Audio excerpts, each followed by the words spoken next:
Hey guys.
I'm great, Paul Basor. How are you, my friend?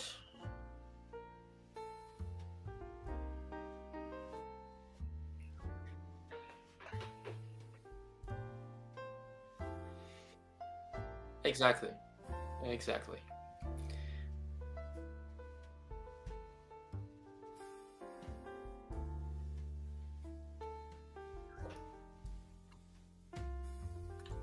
Yeah, I've seen this played at my local, the one actually most recently because, for OPO 13 only became available to us fairly recently in terms of availability for competitive play. This is definitely a tougher match. Emu is definitely favored across a lot of the matchups today, especially if they're going second.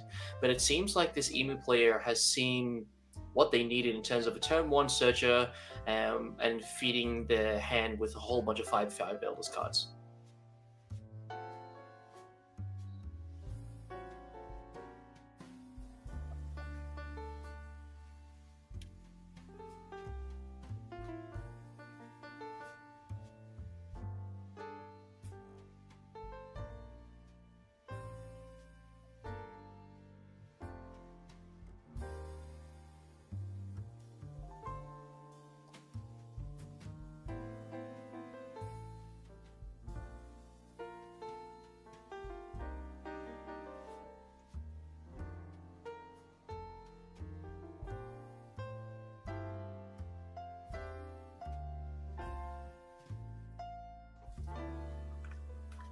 Not only that, if I'm not mistaken, that new Zoro is also a really good counter as well. It has is it 2K or 1K on that? Sorry.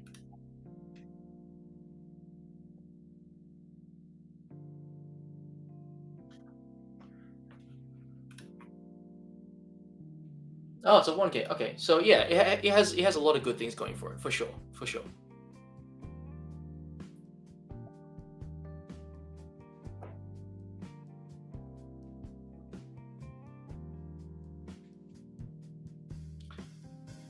Yeah, Emus Trash is looking pretty juicy. There's a decent pile there going, and it looks like he did manage to hit the Saturn, and he did manage to find the 10 cost 5 Elders, so his end game is definitely ready, for sure. Thank you for that. I just realized my mic was muted. Now you can all hear me. Thank you for that. Yeah, sorry, it's just I'm all over the place today. But look, we have a 5K swing into the lead. Emu, the best thing with Emu is the fact that you can actually cycle through your cards, and you want to try to prevent yourself from being, avoiding using the brick cards. Avoiding getting brick cards with your hand and basically stall out until you get up to 10 Don. As we can see here, this Emu player is very experienced against Zoro because just keeping sure the board is clean and just stalling out until you have the 10 Don in order to play all of the 5 Elders. Yeah, it definitely seems like Emu is playing the right way, definitely trying to starve out Zoro as much as he can. Notice Zoro has to take a single piece of life, and Emu is just waiting for the trash to build up, and oh, I stand corrected, now we've started swinging back. Maybe he's reached enough cards in trash so that the stage now kicks in. The stage being obviously the empty throne, and if you've got 19 or more cards in the trash, the leader gets another plus 1,000 power. Swinging for 6. I believe that the emus might be just trying to clear board as much as possible from the Zoro's perspective, just swing into the Mihawk, because the less swings the better for the emu, just to still up to 10 Don. Right now he's sitting at 6 Don right now, so he could possibly start playing and getting rid of that Cavendish, which is a primary threat to, as you know, Cavendish is such a value card in the Zoro deck, being able to restand 2 Don on play and as well as swinging into it. Now he decides to use the emu ability, trashing 1 card from hand and then cycling and drawing 1 from the deck. It would be nice to see. Unfortunately, it's hard to see what the the card is, but he decides to go with the Charlia. He does see his Saturn as well as the 10 Gorosei. I'm assuming he's taking the Saturn because he's already got the 10 costs in hand. Yeah, for sure. I wonder if it's ever worthwhile to have more than one of them in your hand, and I guess it's difficult to see at this point in time. So fingers crossed. Oh, here we go. Searches hit the board again. And this is what we're talking about with Emu. Not only are you able to just cycle your through your deck using the leader ability, getting rid of possible bricks in hand, you can also its kit is open to having 3 searches: the Charlia as well as the Saturn, and also the event card. Yeah, it's Emu is definitely a deck that I am very. I think will be very, very. I think it's going to be very, very strong in this meta. Granted, it has been kind of sold from the Japanese meta, so I wonder if anyone will find any sort of spicy tech to deal with it. Really. Well, there's some Emu decks. I've seen some black decks. I wouldn't say Emu deck in general, but they are in order to counter like Zoro, they often play Black Vortex, which is a great card to just nullify the leader as well as -4 Don, for 4,000 power. The Zoro being on 7 Don right now, playing 4 into the Tashigi, resting the Saturn. Oh, sorry, Tashigi, that's right. Kuina, they all look the same. Yeah, attach 3 rested Don, resting the Saturn, and that's what Zoro wants to do. Not only does it want to take advantage of the situation and like swing double 1 into Saturn and then 8,000 into face, but applying as much as pressure as possible before that the Emu hits 10 Don. Yeah, Zoro is definitely going with the wise strategy and trying to, like you say, put as much pressure as he can on the Emu, because the Emu's board is quite empty. But I guess once we reach 10 Don, he can start using the 5 Elders SR and then really start, I guess, swinging back effectively. But it's the battle of, can Emu hold out as much life as he can before he reaches 10 Don? Zoro player is contemplating whether he wants to. Yes, he is going to attach 1 Don and 6k into face. Emu does take it. We might need to think about. I think the Emu might be looking low on 2k counters. Usually it's running quite a bit in its deck, and it's got 2 Don open. So maybe, and it's taking another hit from. Oh, that's dangerous. Yeah, with 2 Don open, I'm assuming that might be just. Might be bait, but look, I've seen plenty of Emu matches, especially with Zoro, where they are more than happy to take the hits, especially getting up to just 1 life. And right now, with the Emu sitting at, let's see, 8 Don attaches 1 onto the Charlia, taking full advantage of the presence on board and swings into the Queen. However, it's been countered out, so you will need to add in an extra swing into that Queen, because that Queen is such a great card to have on the field, especially if the 4-cost blocker that Emu has, the Walkuri, as well as any potential 4-cost Saturns.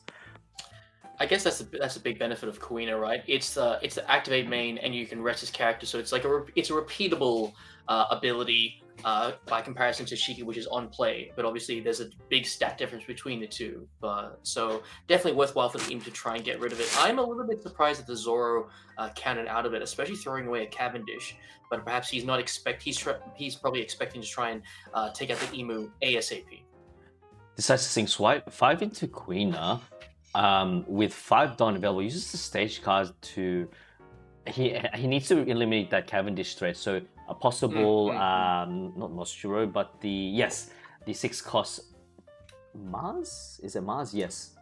Yeah, Mars. The one that trashes the card from hand, destroy a 5 LS. Yes. I was wondering when he was going to play that, because that. Yeah, the Cavendish is just an absolute menace to have on board. Mind you, by the way, Zoro might not even have the Tashigi in hand. For sure, and that's what I was thinking, right? Playing a Mihawk early just to get to go wide is not really what I normally see in a Zoro. I would have thought they want to go for searches and yeah, build up their hand. Um, I did notice that the Imu player just pitched their 5 Elders card from their hand, so I'm assuming that they have more than one copy in hand. Otherwise, that'd be very odd to do that. That is correct. And also, as you may have noticed, from that search, he ended up getting the 2-cost counter. So definitely preparing for the late game, the late aggressive swings from Zoro. Zoro's still sitting on a healthy 5 life. You see that there's a bit of from that in his 3 cards, he does have the restand event. I'm assuming there might be one. Yeah. It does look like that. Oh, he's playing the Hiyori, probably digging for more restands or potentially other sort of tricks that he can use against Imu. But I imagine the restand event is probably the main one that he's looking for. Yeah, that's correct. Just give me a second. Yeah, I'm assuming that's he definitely needs to get the restand value and just keep swinging and taking advantage of the Don situation that Imu's on currently. Also, I don't think it's interesting because he plays 4, gets himself another Zoro, so he's just basically swinging, just building wide here.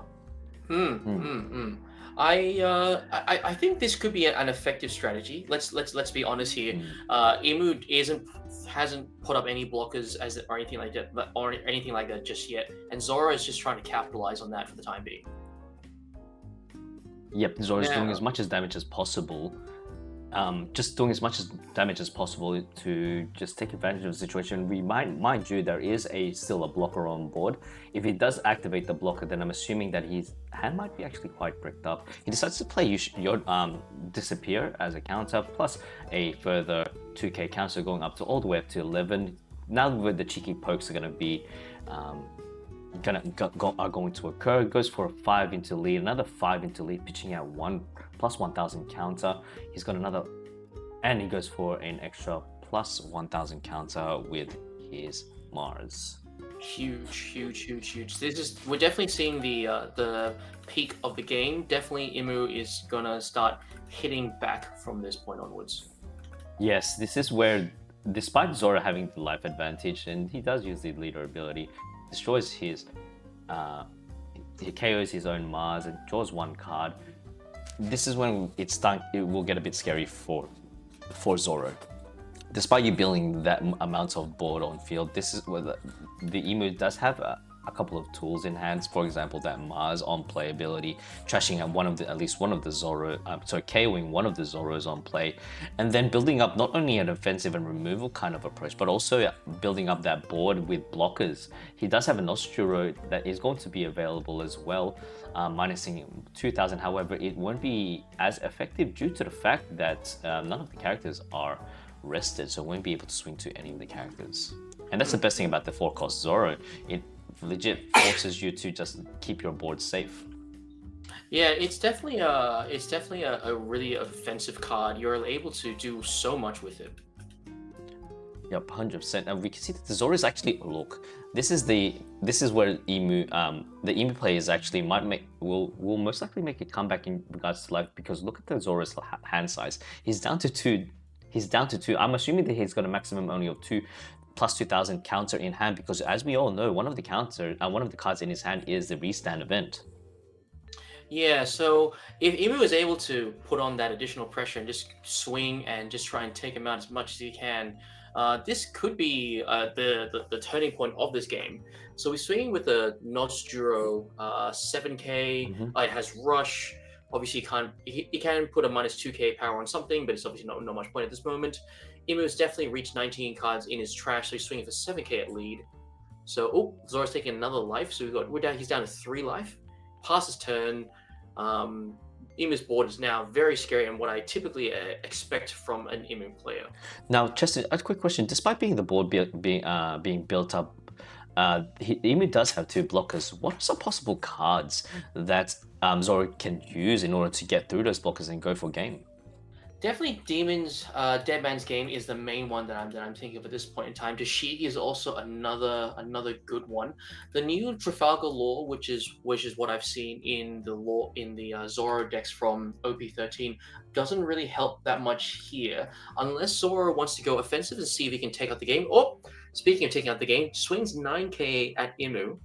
Very wise for him to do that due to the fact that it doesn't activate his, if he were to block, he doesn't activate his leader ability. However, the Zoro does play a 3-cost event. He does have the disappear, goes up to plus 4,000 plus another 1,000. That is 10,000 overall.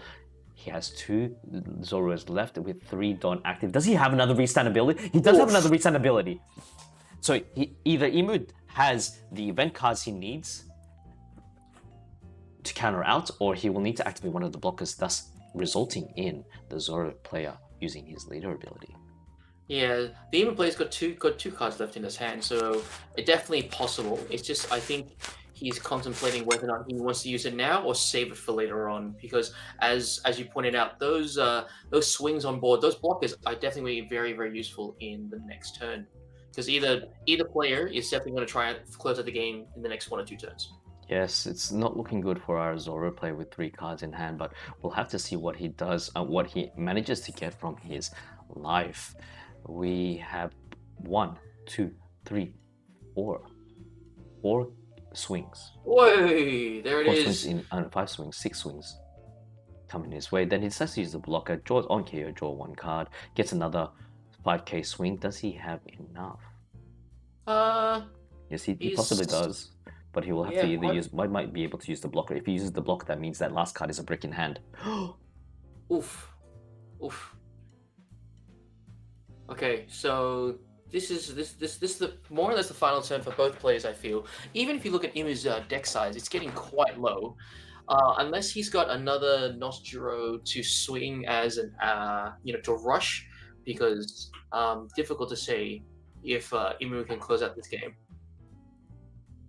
I'm just really curious to know what the Imu has in these last 2 hands. Possibly he might have top decked the 10 Elders, but we'll just have to see. He goes for a cheeky 7k swing. Definitely trying to fish out for some sort of counter. Okay, so 2 cards are down, so it's pretty safe to say that 7k swings are coming. 7k swing takes the hit. He has to take the hit with 2 cards remaining in his hand. Then he uses the leader ability to trash the Saturn in order to get himself a card from the deck. Did he get the card that he needed? Okay. 2 more 7k swings. Hopefully he did, man. I think he does actually have 10 Elders. Must be. He's counting his Dawn for a reason, right? This is definitely a clinch point. Surely the Imu player will swing out first. Make sure that he gets the maximum amount of swings possible, because the 5 Elders, if I'm not mistaken, you got to trash all of your characters. Swings for another 8k into face. The Zoro player takes it. Zoro player has 3 cards left in hand and 1 in life. Oh, maybe, and then swings for another 9k. Yep. I'll be right back. Just give me 1 second. Yeah, no worries. Wow, okay, so we're down to 9k. Zoro either has potentially quite bricked up hand, or he's going to have to take this life. The Imu player has to... Oh, okay, Zoro takes it. Imu player is definitely in a nice position now. Is he going to use... Does he have it? Does he have it? Oh, okay, he swings for 9k. Can he close out the game? Is this the game? 2k. Oh, that was rough. That was rough for the Zoro player. Seems like the Imu player just attacked enough, because if I'm not mistaken, Kyoshiro is only a 1k, Kawamatsu is a 2k. Wow. If the Imu player did not top deck that Nostro, that would have been absolutely devastating for the for the Imu player. His deck was getting incredibly low, and Zoro definitely would have attacked back with at least 3 swings the next turn. Amazing. Great game. This is definitely what we were expecting from the top tables of the match.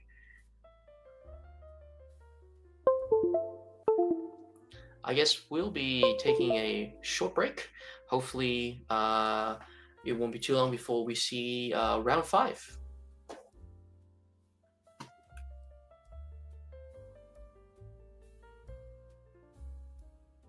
Apologies for that, ladies and gents. I spilled kimchi soup all over my desk, so I'm just cleaning up right now. We'll be back for round 5. That's all right, Paul. So I mentioned that as well, but yes, let's do it. Let's take a short break.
Hey everyone, welcome back. We just finished lunch break, so the players were just setting up their. Ooh, we have an interesting match for this one, by the way. Ooh, Lim and Imu, very cool. Yes, let me just get this all set up real quickly.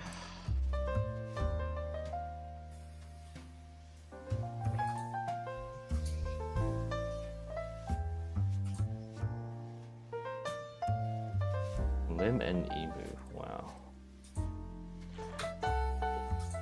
Well, these players must be doing pretty well if they've made it to this point in time with round 5 and they're on table 1, so congratulations. I was just going to say Lim, I think, is making a cheeky comeback.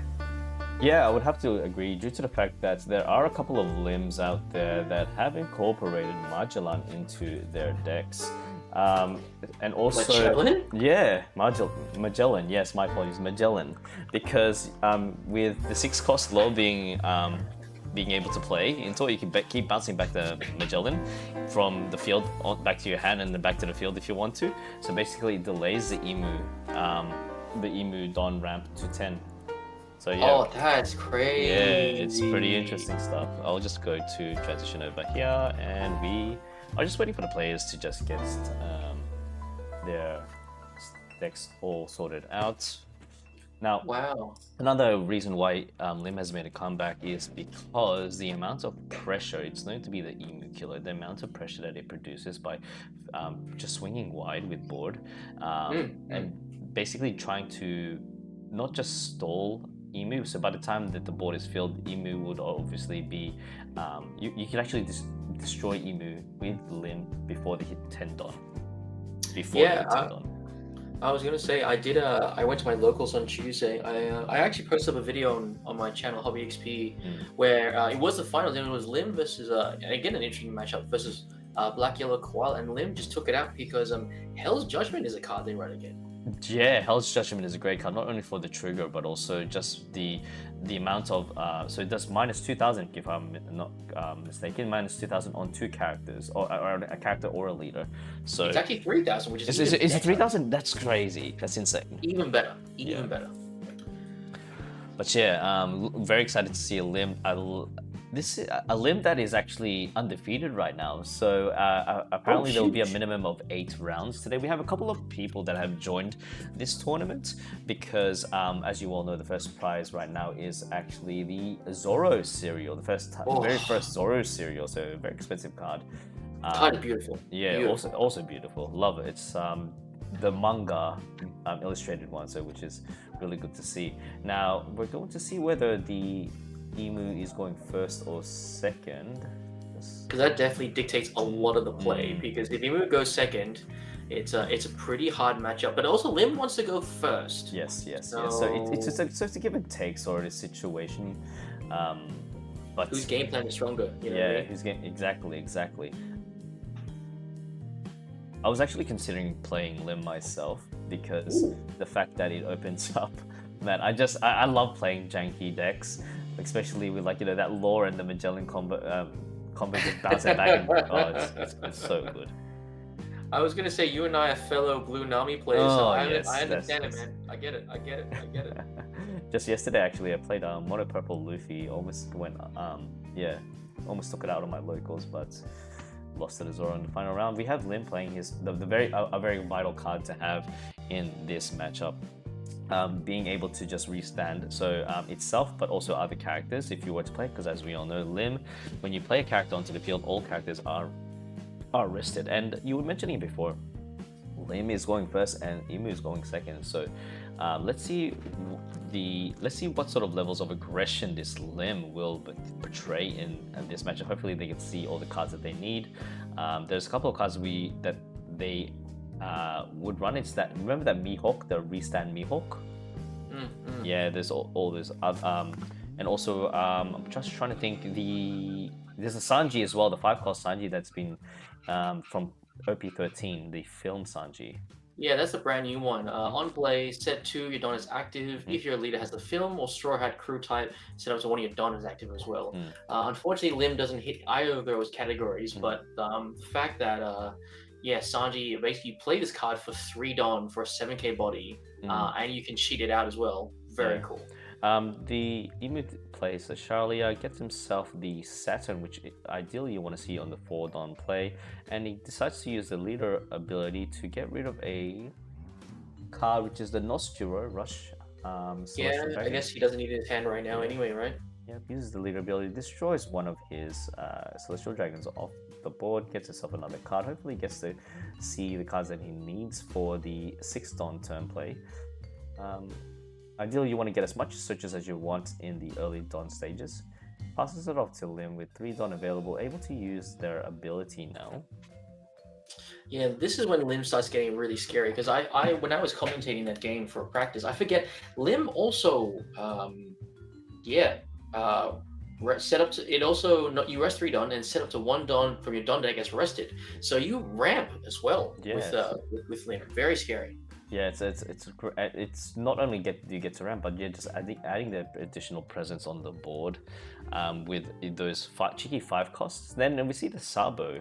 Sabo on play, basically, when attacking in once per turn, if you have 3 or more rested characters, you may draw 1 card. However, he's only got only 2 characters on the field right now, so definitely just setting up the board for the potential Enel or even the probably the Doflamingo. Doflamingo, yeah, get themselves the blocker.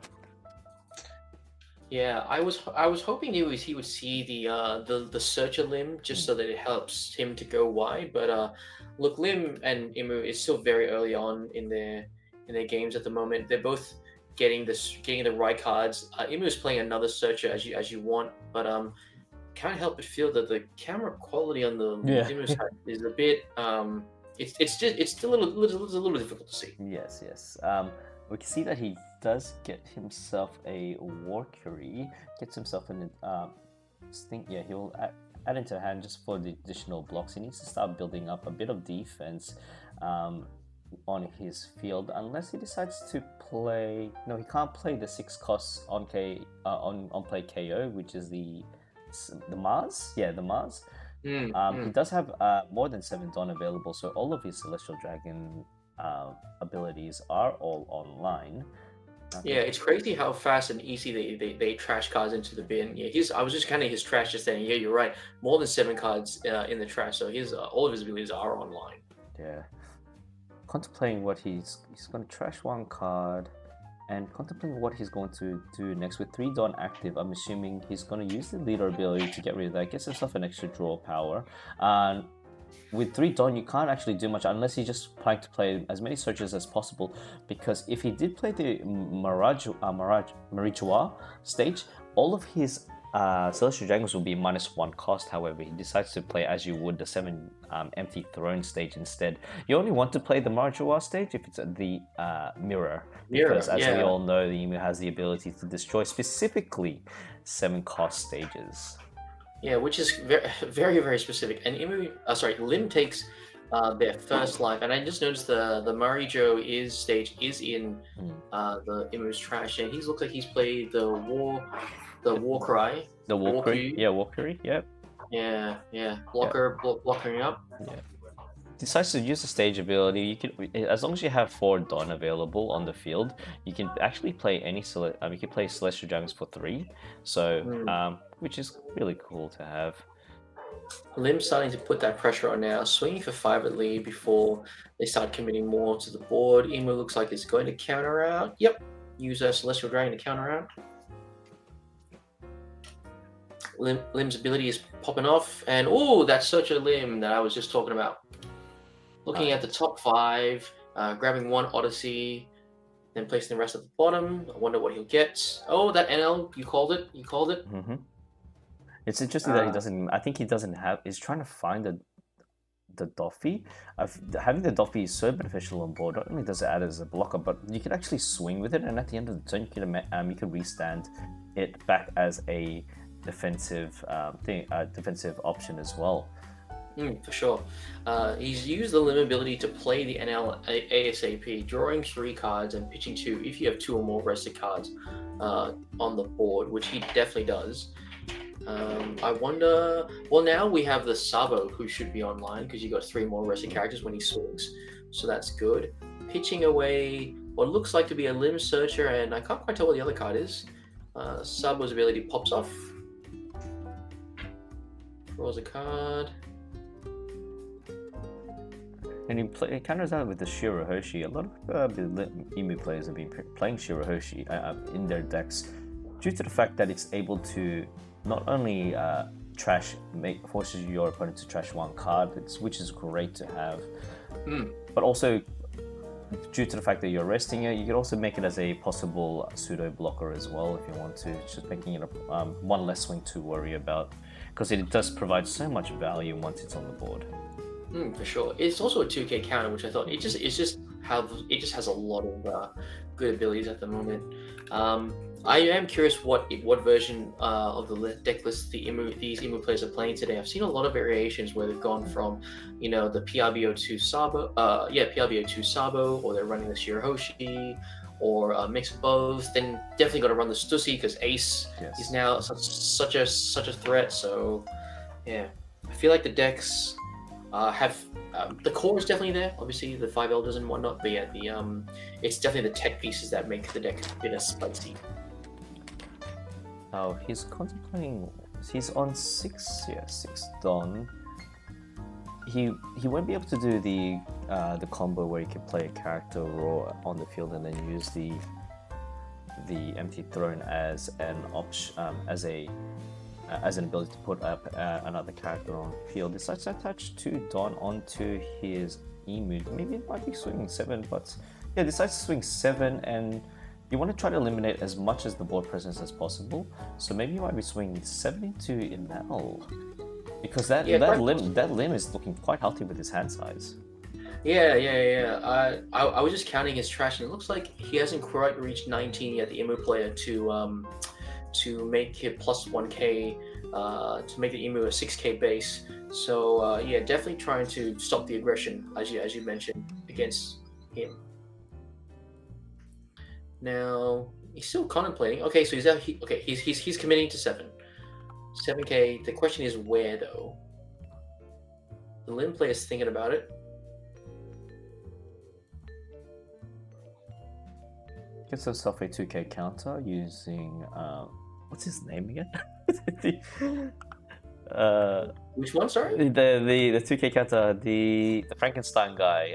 Gordon. That's Gordon. Yeah. Such a generic name, like you by One Piece standards. Yeah. As we were saying that he's using 3 Don, to use the empty throne ability, and then on KO, thinking of a card to trash first before being able to KO anything. Not only does it do removal, but it's such a strong card due to the fact that if you fulfill the requirements, it also becomes a blocker as well. So now he's got 2 blockers to worry about.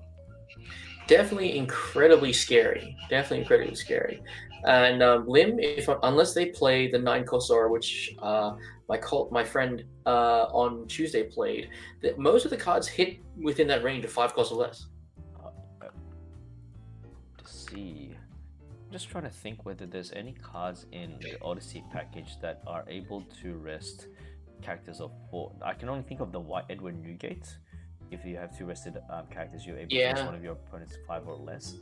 I'm just trying to also No, I was just gonna say that I don't think there are many others, to be honest with you.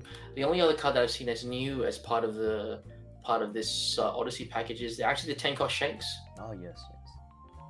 In saying that, there is another really cheeky tech they could do with Lim, which is playing, like you said, the 10 drop Shanks, which basically restands all your all your Dons back up to 10. And despite you not being able to play a card from hand, you can still use Lim's ability to cheat out characters from your hand. So technically, it kind of bypasses the effect of 10 drop Shanks.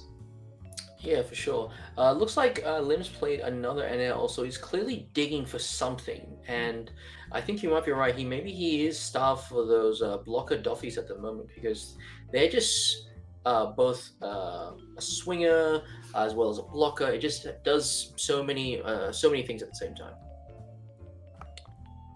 Yeah, but Lim player over. I wonder if this Lim player is playing Magellan. I'm just very, very curious. to see if they're actually playing the 6-course lore as well. Gets rid of the Sabo.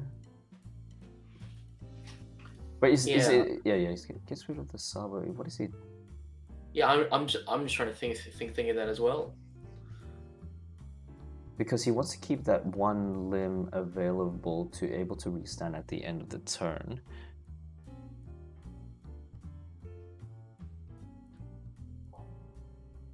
So now swing 7. Yeah, and we have to be wary that the Emu player hasn't been able to play his Jupiter as of yet, bunking up those celestial dragons up to I'm sorry, there's 5 others up to 7. So that is something to be wary about. And as we just mentioned before, the Sanji does make it his appearance by restanding to Dawn. So the limb is definitely going wide, putting on that pressure. Both leaders, funnily enough, are on 3 life, so fairly even board state. But if you notice, the Emu's hand is quite small by comparison. Yes, and this is what with the sort of regression that we're talking about. Like, you just want to go wide with Lim, and just before they even hit that, he's on 6 Dawn as of right now.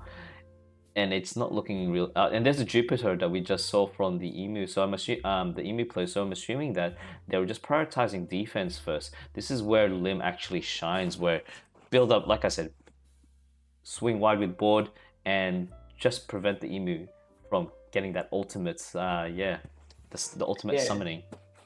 If you can't reach 10 Dawn, then they're kind of stuck, because that's where their deck really shines.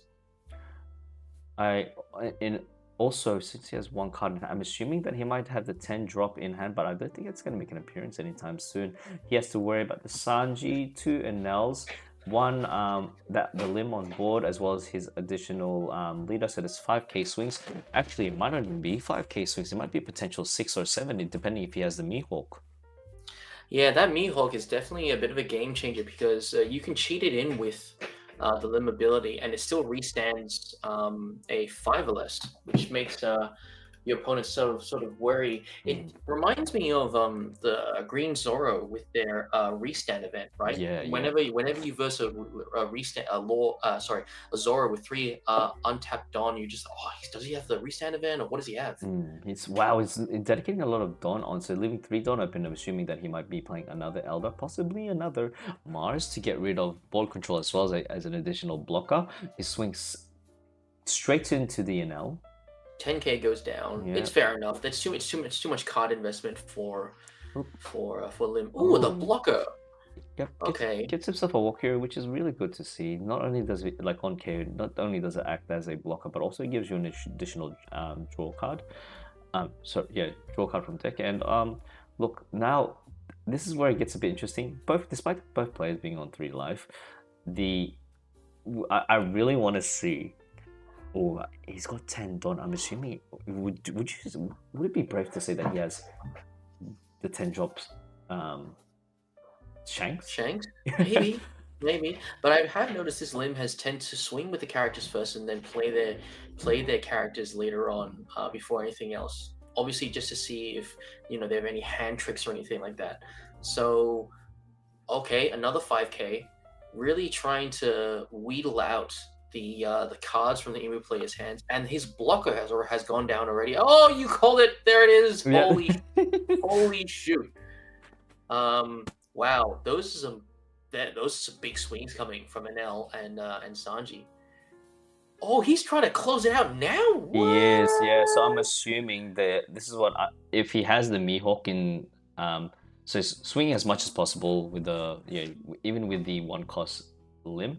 I'm assuming that he might have that 3 Dawn to play or cheat in an additional character that will give him a possible 3 more swings.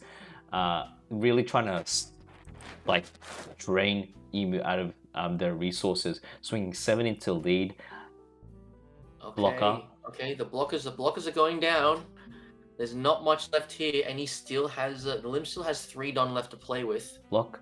Is it gonna be the Mihawk? Is it gonna be the Mihawk? Just thinking what card he's going to be placing. Yep. Lim ability. Yep. Oh, he has 1 Dawn up. What's coming up here? Oh, Is it another NL? Another NL? That's wild. Oh, okay, cool. Now it's actually really good because he's preparing for the 10 don turn. So with possible two swings coming his way, I don't blame him for wanting more cards in hand. So with 1 don open, I'm assuming he might be playing maybe Dead Man's Game, bunking up his leader up to 8. Holy shoot. I completely 8. forgot. It's green. It's green. Dead Man's Game is totally a thing, a possibility. Yeah, that's crazy. All right. I was I was looking at some decks before this, and there's actually an Odyssey card. I wonder if they run it. It's called Soul Frankie Swing Arm Boxing Solid. It's a bit of a mouthful, but up to one of your leaders or characters gets plus 2,000. Then if your leader has the Odyssey type and you have 2 more rested characters, set up to 2 of your characters as active. Oh yeah. One.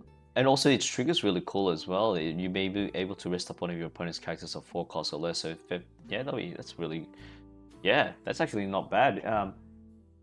Fun tech. Like, can you imagine restanding your Shanks or another blocker after it's already blocked? It's kind of like a weird pseudo Paradise Waterfall. You know what I mean? Yeah, 100%. Now, in saying that, just because they're on 10 don, does it mean that the Emu actually has the 10 cost Gorosei? Well, I'm assuming that he might, because that's one assumes just at least one, right? At least one. All right. So the combo is up. Pitching the card. Yeah. Does our Lim player have enough to close it? You know what? This game, Emu. The reason why I vibe with this, it's just he's playing Exodia. This is Exodia. Yes. It's basically Exodia. All 5 pieces of Exodia have been assembled on the board, and let's do it. Yeah, on play, first using the Saturn on play, just searching up the first 5 cards on top of the deck. I'm assuming that he wants to try to find his counters, so the disappear, or even just he gets himself another Saturn. I'm assuming because he doesn't have any counters in hand as the event counters, so the equilibrium as well as the disappear 4K counter. Question is, let's see, is he going to use his leader ability to get rid of one of his elders and then play another searcher? We'll see how we go. He ends up KOing and using the Mars ability. That's why the Saturn is now in trash. There's a couple of sequences that you need to worry about in this once you play the 10. So he touches 1 Dawn's 8 into lead. Is he going to minus the NL when attacking, trying to get a clear board? Yeah, for sure. I think that's definitely the better choice compared to the Shanks. So the Shanks is 12k. It's too massive for Emu's board at the moment. Our Emu player is just contemplating whether to basically add and don it up as much as possible, because the Lim player is actually sitting quite comfortably, not only with the 1 don up as active for a potential 1 cost event, but also Lim runs quite a few 2k counters in deck as well, and we've only seen, I think, not many. Yeah, not many at all. And I think the Emu play definitely wants to take out the NL or just some sort of aggression on the board, just to make sure that, you know, the crackback isn't as scary. Because while there is 2 blockers, his hand is also quite small. Yes. So that's a 10k swing. 10k swing into what? I mean, NL will be if the Emu player has chosen NL as a swinging point. That's makes NL only 4k, makes him quite small. It's way too much counter investment. Just save him. But unless you're going to Shanks, which is also possible, Shanks would become a 10k, so it's just a 1k counter. But I think that he's definitely going for either board or limb. Oh, sorry, NL or limb. Still contemplating on what he wants to do. He has to pitch. Is he actually going to save it? Wow. I mean, if he's intending to try and finish the game next turn, he wants as many attacks as he can, and that's why he probably played the NL. But dang, that's crazy if that's the case. Because I'm just trying to think. He's doing it. He's doing it. Oh wow! Oh, he plays the Vista. is that? The film Um, searcher. Buena Fiesta. Buena Fiesta. That's right, Buena Fiesta. But it's searching for film, and I guess there are a few, like the 10 cost Shanks is a film card, the new Sanji is a film card, and I'm sure some of the other Odyssey cards probably splash into film as well. So interesting tech. Interesting tech. That's an 8K. Yeah, 8K into. I'm assuming it might be the NL because the NL is now down to 4,000. Is he really gonna do it again? That's like an empty hand. Surely you jest. And this is what we're talking about. As soon as, like, as a Lim player, you just want to prevent it from going. You just want to clear and finish board as fast as possible. Like, I get it. He's got the 10 drop Shanks there as a bigger body, but he has to worry about the 2 blockers. He's got himself the Valkyrie and the Mars, and one of them is going to be able to give him 1 additional card, 2 life remaining. It's I'm just trying to think. We haven't even seen 1 Doffy here, by the way, Cheston. No, and that's the. I'm sure the Lim is feeling the frustration of that because that card is just super useful in a whole bunch of different scenarios. This would definitely be one of them. Being able to swing, block, and just be an absolute menace, really. All right, so now we're back to the Lim. What do you think the Lim would possibly need in order to just get through, or even do you think he should be aiming for board, or do you think he should be prioritizing life, Cheston? I still think he has to go for board, unless the Imu player has another 10 cost Elders. I think he wants to try and starve him out right now. He's only got 2 cards in hand. Realistically, Imu has 4 life because he's got the 2 blocks as well, and Lim maximum has 4 attacks.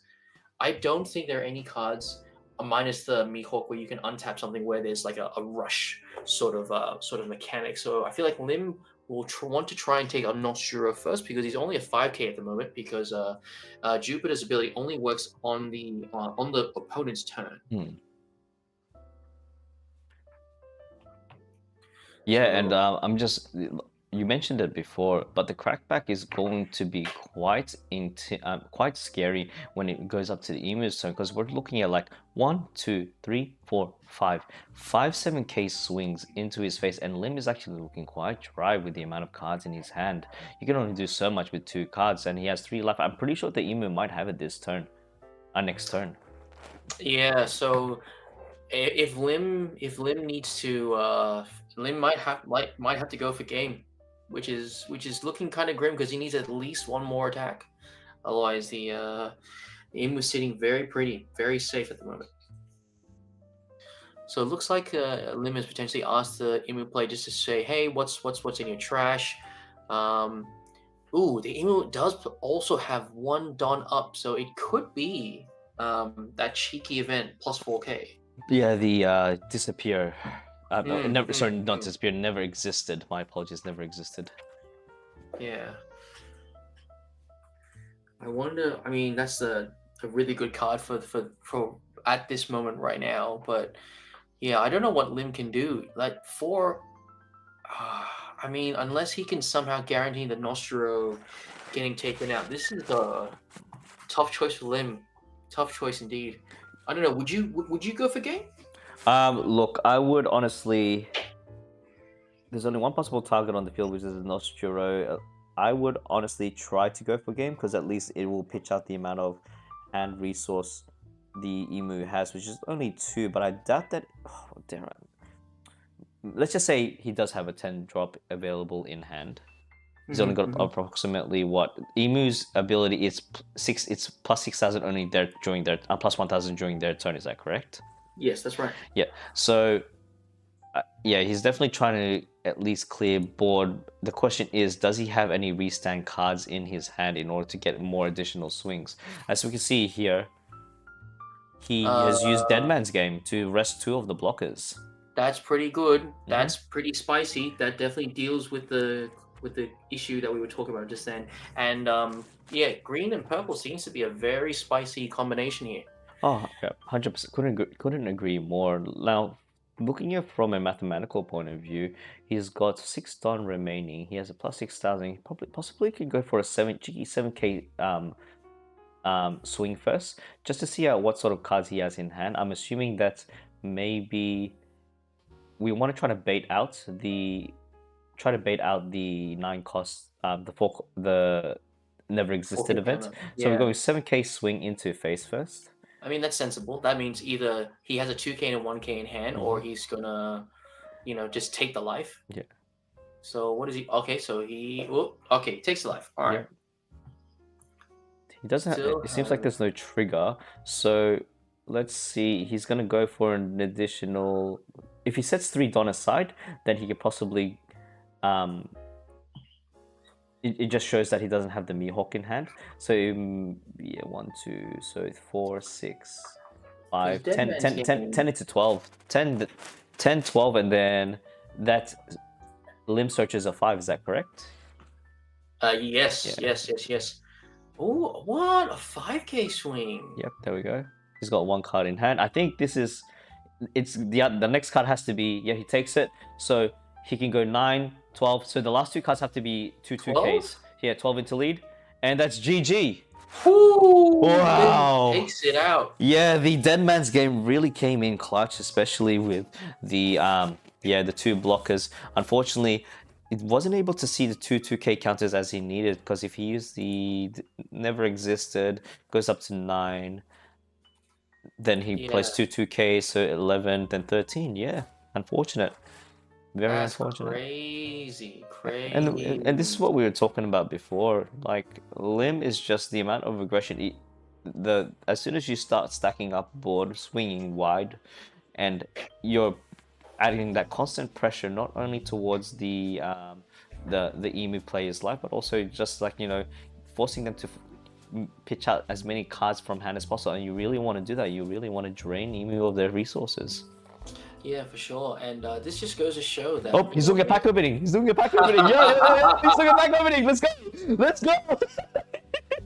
Let's do it. It's a Pokemon. It's a Pokemon pack. Destin looks like Destin Rivals, the latest Team Rocket pack. So. He's doing it for the stream. Let's go. This guy's funny. Okay, here we go. All right. Okay. Show us something good. It'd be crazy. Here We Go is a sitcom that first aired in 2020 and stars Jim Howick, Freya No, Parks, you? and Kathy Parkinson. Oh, is it an alternate art? No, it isn't. No. Okay. No. Yeah. Okay. All right. Cool. It would have been huge if it was. No, that's hilarious. I think they both definitely know they're both on stream. That's too funny.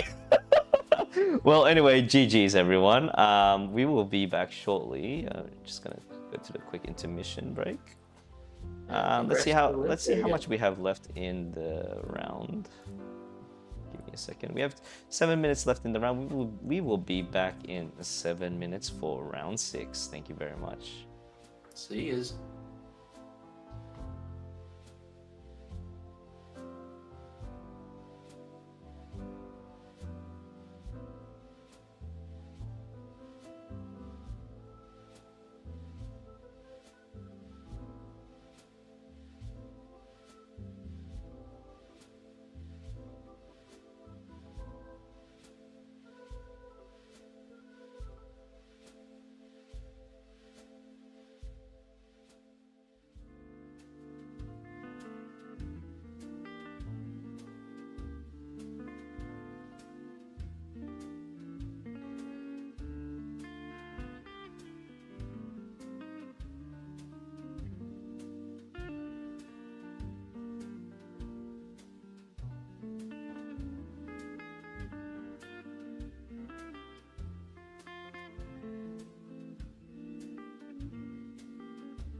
And hello everyone, welcome back.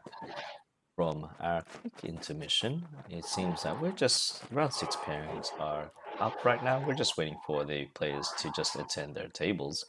It seems like we have our first player turning up. We have ourselves an Emu. Now, as we go into more of the deeper rounds, it seems that we're going to be seeing more and more of the big three in this meta.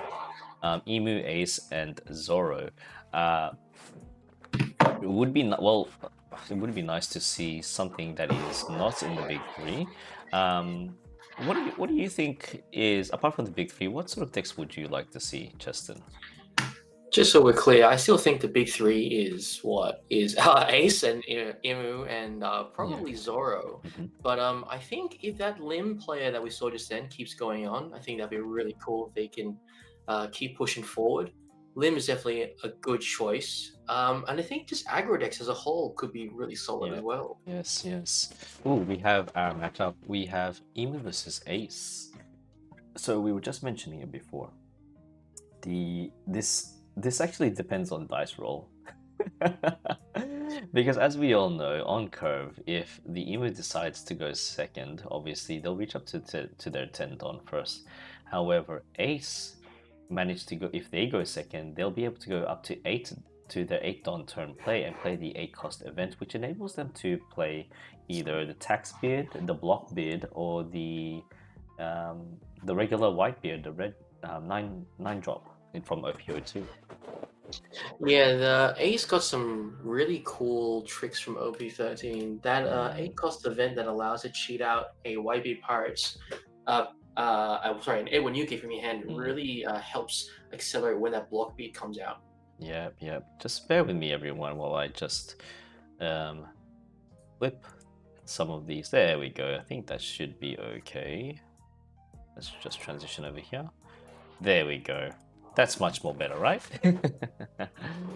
All right.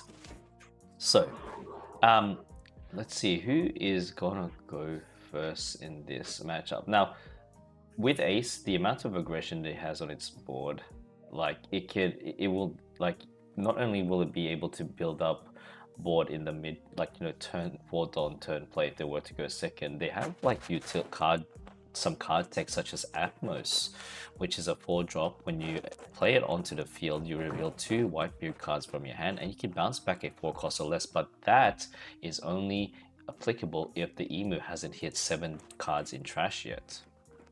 Yeah, definitely some really cool tech pieces that people are trying to put in their decks just to deal with Emu as a whole, and that's definitely one of them. Another one that a local player of mine plays, it's actually I'm having a blank now. It's the new double attack from OP13. OP13 double attack. Vista. Vista, yeah. Very sticky card. If it were to be KO'd in battle, or even if it were to be removed off the field, you can actually just trash 1 card. So it's actually not only that, but being an 8k body is disgusting. Now it decides Emu's going first here. Okay, gets himself the event searcher, looking for hopefully a Saturn or another searcher. He gets himself the Shalia, which is what you want, and trying to get to the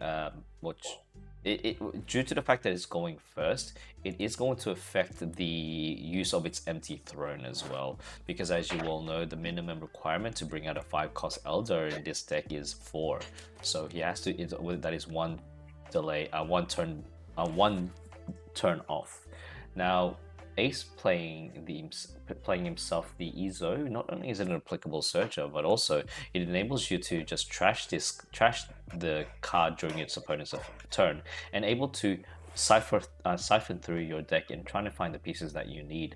The best thing about Ace is Ace can get rid of its ability is trashing 1 card and then minusing 2,000 either to the leader or to the character. So any bricks that you have in hand do still become viable. Yeah, it definitely gives me the vibe of Blue Yellow Nami about throwing away cards and either buffing itself or removing minusing power from something like that.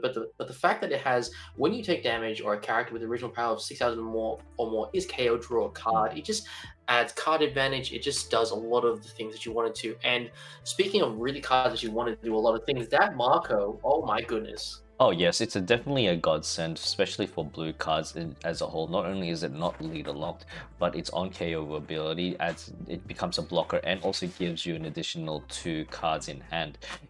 On top of that, Ace's ability, if you have one Don attached to it, it actually helps you not just draw 2 cards from the on KO ability, but if the Ace leader is online, then you can actually draw an additional 1 card from it due to its so when you receive either damage or a character with 6,000 base power or more gets KO'd. So quite great to really great card and combination to just get as many cards as possible from your deck. A 1 dot investment for the Ace leader to be activated isn't that hard. It's once per turn, but still drawing 3 cards from 1 KO and it's a blocker. Sensational. Yeah. Hitting the 5 Don turn, now we get to see take advantage of the empty throne, placing himself a Saturn, looking for more possible searches. There is one, that was a 6k swing into lead, and then he's got 1 additional Don left. Does he have another searcher, the 1 cost searcher Charlia? Or no, he decides to use his leader ability, draws 1 card, and passes turn with 1 Don active. So we're definitely I feel that Ace, I am unsure if Ace plays well first or second, but definitely taking second away from the Imu player definitely seems like a good start for this Ace.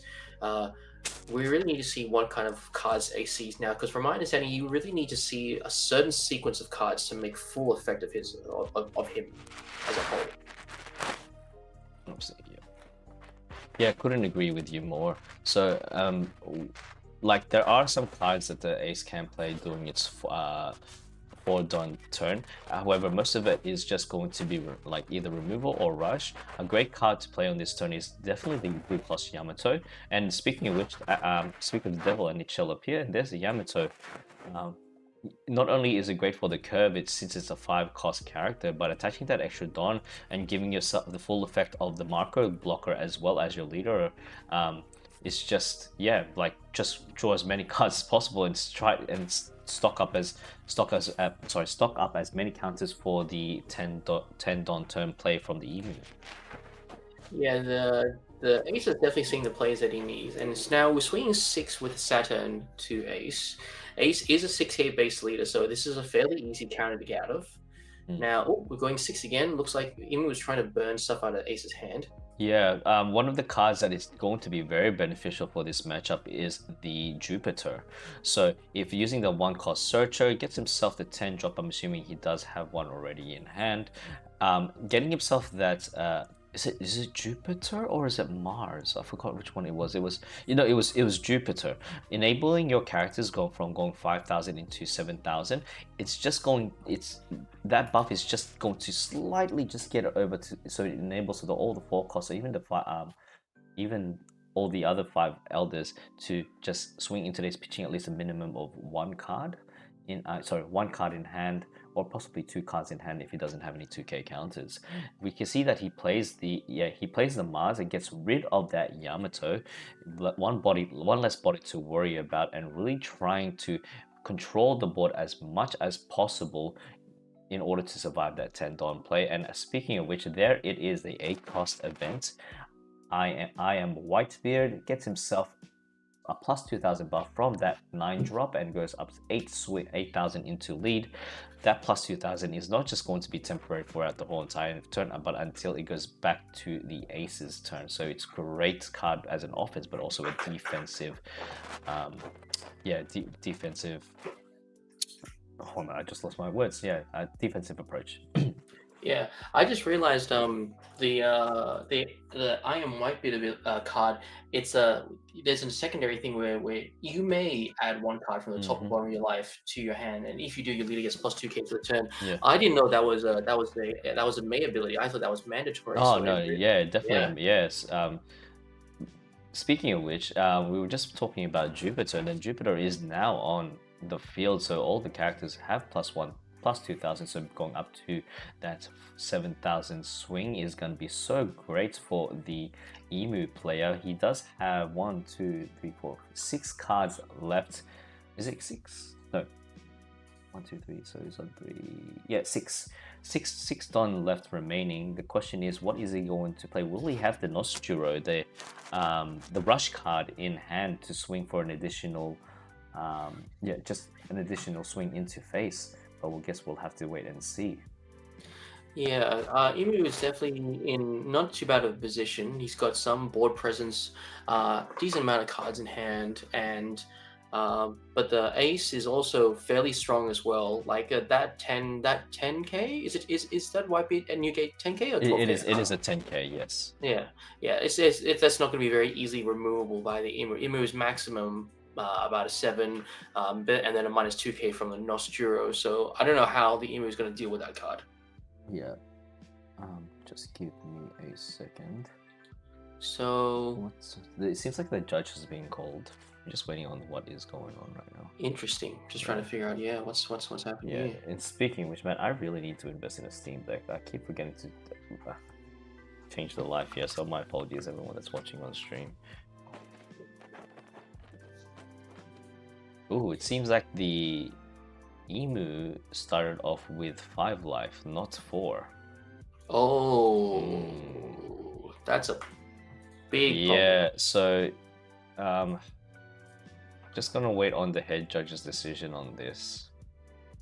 I mean, like, really, if it is an honest mistake, because as we all know, majority of the leaders are, you know, 5 life. So if they're single colored, if they're single colored as well, so that is another, like, there's only a couple of characters on replay. It looks like the cards were dropped in there by accident. He put 4 out, so there's definitely 4 cards. So it wasn't 5 life. It was definitely, yeah, apparently it was definitely 4. But it seems like, yeah, just gonna wait on the judge to see what's happening. It was not 5 life. It was definitely 4 at the start.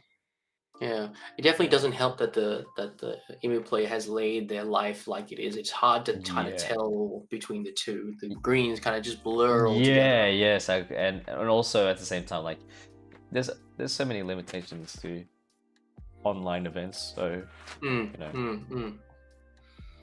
Bandai, if you're watching, we'd love to see, you know, an online meta sort of thing. like well, they have it in Digimon, if I'm not mistaken. Yeah, there's like a metaverse sort of thing where you can verse players online, so that's pretty cool. Would love to see that here. Okay. Let's see what our head judge has to say about this. So, the game has just been on pause. Look, despite 9 cost Whitebeard being active, it seems like we have a resolution here.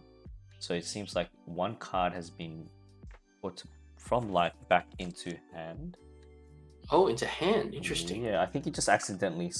I'm not sure exactly what happened. I'll have to review the footage when I do get back into it. If anyone in chat can let us know what has actually occurred, just please let us know in chat, and then so we get the full story. Okay. The middle life isn't meant to be there. It's based on the replay. Thank you so much for that. Now going 8 into lead. This is the great thing with the Jupiter buff, man. Like, you can just one simple Don can just attach it. So you're going for 8 to lead. Now it's forcing the ace to go to a minimum of either, gets himself a pudding. So yeah, sorry, I forgot to mention that the ace is on plus 2,000 right now, so it's on 8,000. Here we go. With 3 cards. 3 Don left remaining, goes for another search. Yep, Charlia wants to get himself more of the elders in order to prepare for. Does he have all the elders like all the types of elders in the graveyard?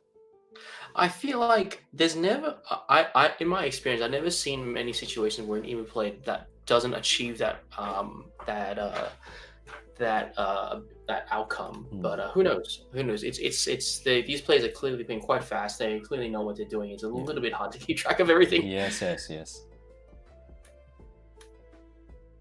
Now, he's got 4 Don remaining, just contemplating whether he wants to go for additional swing. He goes 7 into, no, sorry, he's got 19 cards already in trash, so that's an additional, that's 8 into lead. Uses his ability, trashes 1 card. Uses the Izu ability, trashes it, then siphons, so draws a card and puts 1 card back into the top or bottom, takes the life. And now we got that. That's a blocker. That is correct. Blocker, Elder Dragons. It's an addition, just a blocker on the field. Okay, now the Emu is now on 10 Don. Emu plays the Garp. The new Garp Searcher is such a great card to have. Not only is yes, it is leader lock to specific, like for Luffy, Sabo, and Ace, but the fact that you can search 2 cost or more cards is absolutely awesome. So he decides to get himself. That's a great search, by the way. I am Whitebeard, so using the 1 Don into the searcher, into the 10 into the event, into the block bid. Oh my gosh, huge value. Not only does it give you a massive wall to deal with, but also getting you to draw cards, then trashing 1 and attaching 2 rested onto both your leader, to a leader and also a character. The great thing about this setup is since there's 2 Don attached to the Whitebeard, the 9-drop Whitebeard, it's actually can KO the blocker, the Saint, the 2-cost blocker on the field, because like the other 5 Elders, it can be KO'd. So swinging 11 into lead, KOing the blocker, like I said. So that is 11, so 12 into face. Oh, yeah. Scary. Ace's board is definitely getting into a state where it's definitely amassing a giant horde and a giant wall that will make Imu's life incredibly difficult, because as we were saying before, Imu really doesn't have a lot of tricks to get over such large bodies. Correct me if I'm wrong, but it seemed that when he played the Ace, the 8-cost event, I think he did the May effect, which is adding 1 card into hand. Yeah, so he's gone down another life, which is fine, not a problem at all. But definitely, yeah, that's scary. This is getting dangerous territory. Maybe Ace is trying to close out the game as soon as he can, not allowing Imu to get to 10 Don. Yeah, well, he's on 10 Don now, but I think it's quite difficult for the Emu player to get through, especially with that 10 drop, with the block bid. But in addition, he's also got the Marco to worry about. But furthermore, he's got Don attached to the Ace, so if the Marco is KO'd, he gets plus 3 cards. Lovely. You love to see it. Oh, well, he's playing the 5 Elders, as always. And definitely contemplating what's the sequence of events right now. So he's definitely going to have a full board of blockers ready, which is what you expect. Hopefully, we'll see if the Ace can get through 2 blockers and the 1 life that Emu has left. Yeah. Ace does have a fistful of hands. Oh, so does the Emu actually. Now that I think about it. Now, with playing the Elder there, I'm assuming that he's going to do a couple of cheeky swings first before he activates the effect, just to take full advantage of it. But it's going to be quite tricky due to the fact that he will attach at least 1 Don to each of his Elders to get up to 8. Because a reminder, that Ace is actually on 8,000 power. Jupiter swings for 10. Blocks with the block beard.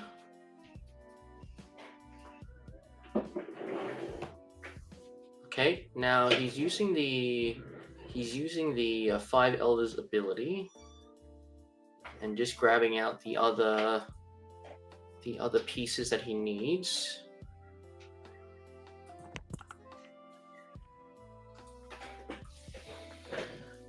Okay, looks like the stage is set for what could be the final turn for both players, to be honest with you. Yeah, it is quite scary from both perspectives, due to the fact that the Ace has to deal with 1, 2, 3, 4, 5, 7k swings, and also 6k, yeah, and possibly another 8k swing if you were to attach 3 Don onto the Emu.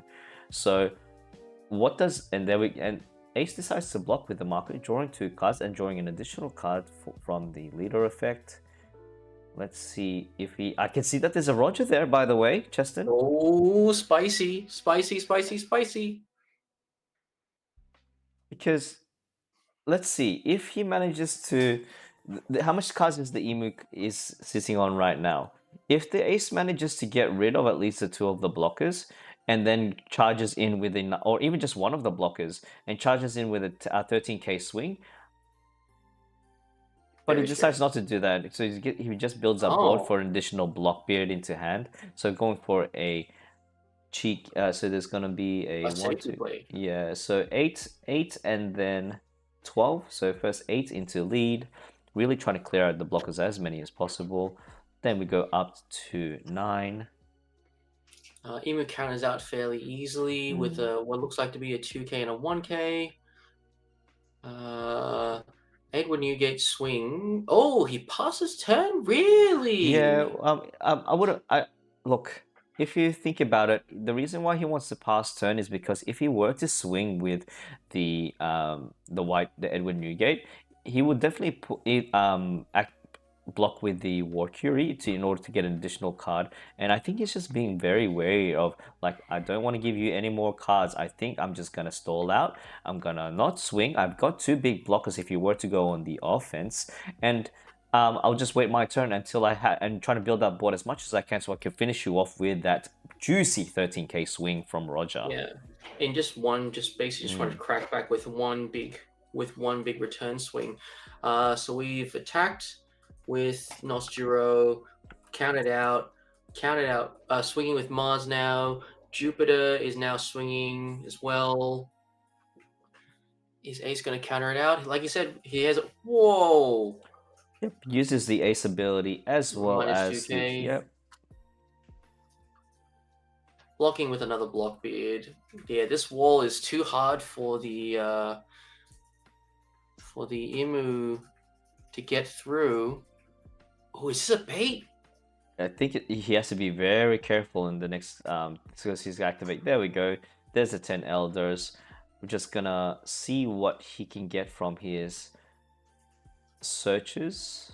Yeah, for sure. And There's two don still up for the Emu, so there's hopefully he may get that 4-cost event disappear. yeah, I really admire the patience of this Ace player.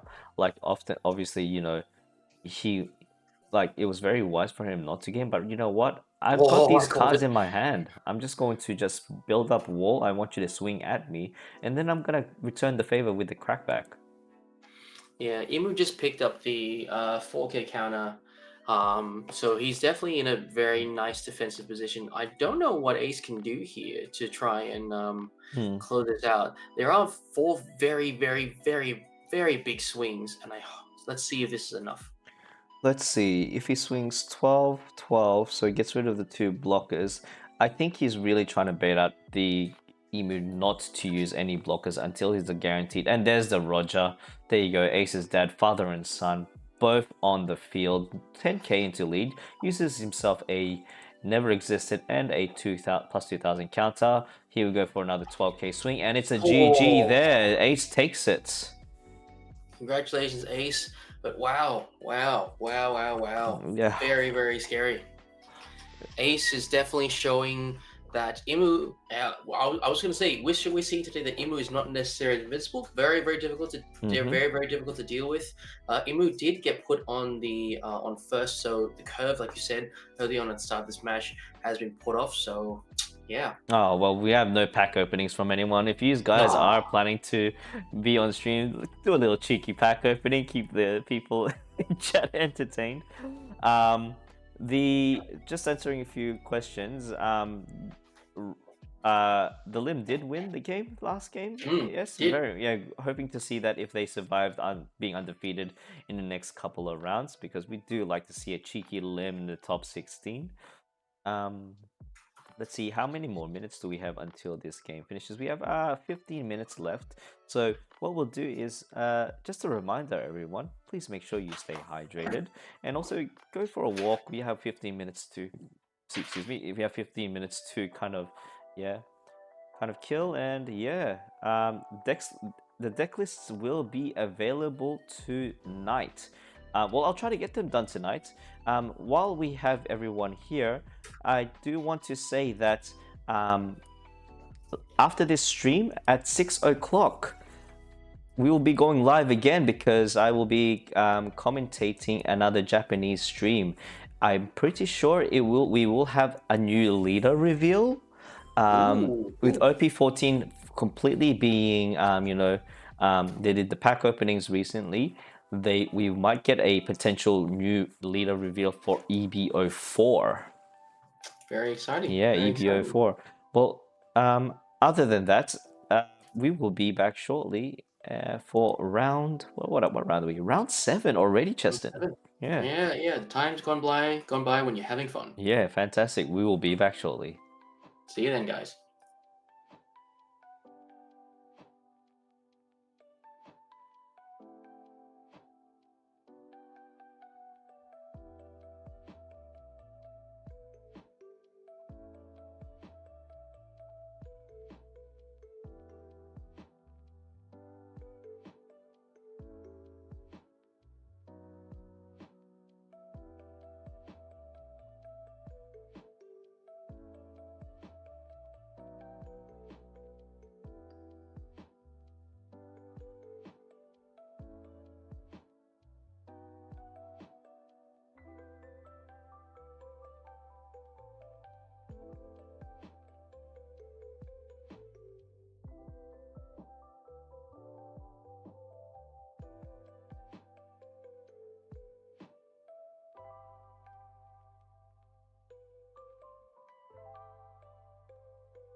Okay, and we are back. And Cheston, are you there, brother?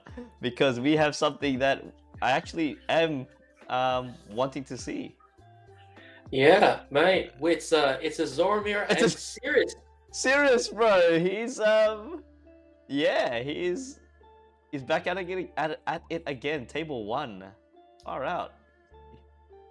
Just took it out with the offline regional in Sydney, and then now he's claiming for another top. Just give me a second, everyone, while I just get all of these all sorted out.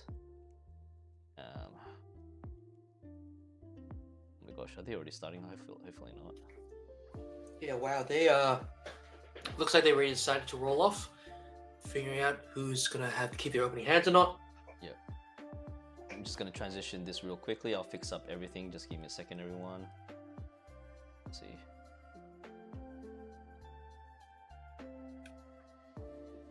Go all the way to. Yeah, Cheston, take it away while I get this all sorted out, please. Yeah, of course.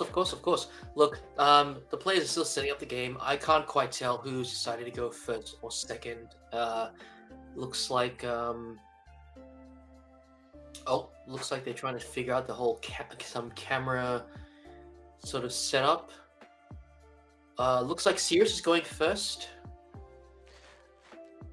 Almost done. And Representing. All right, cool. We're good to go.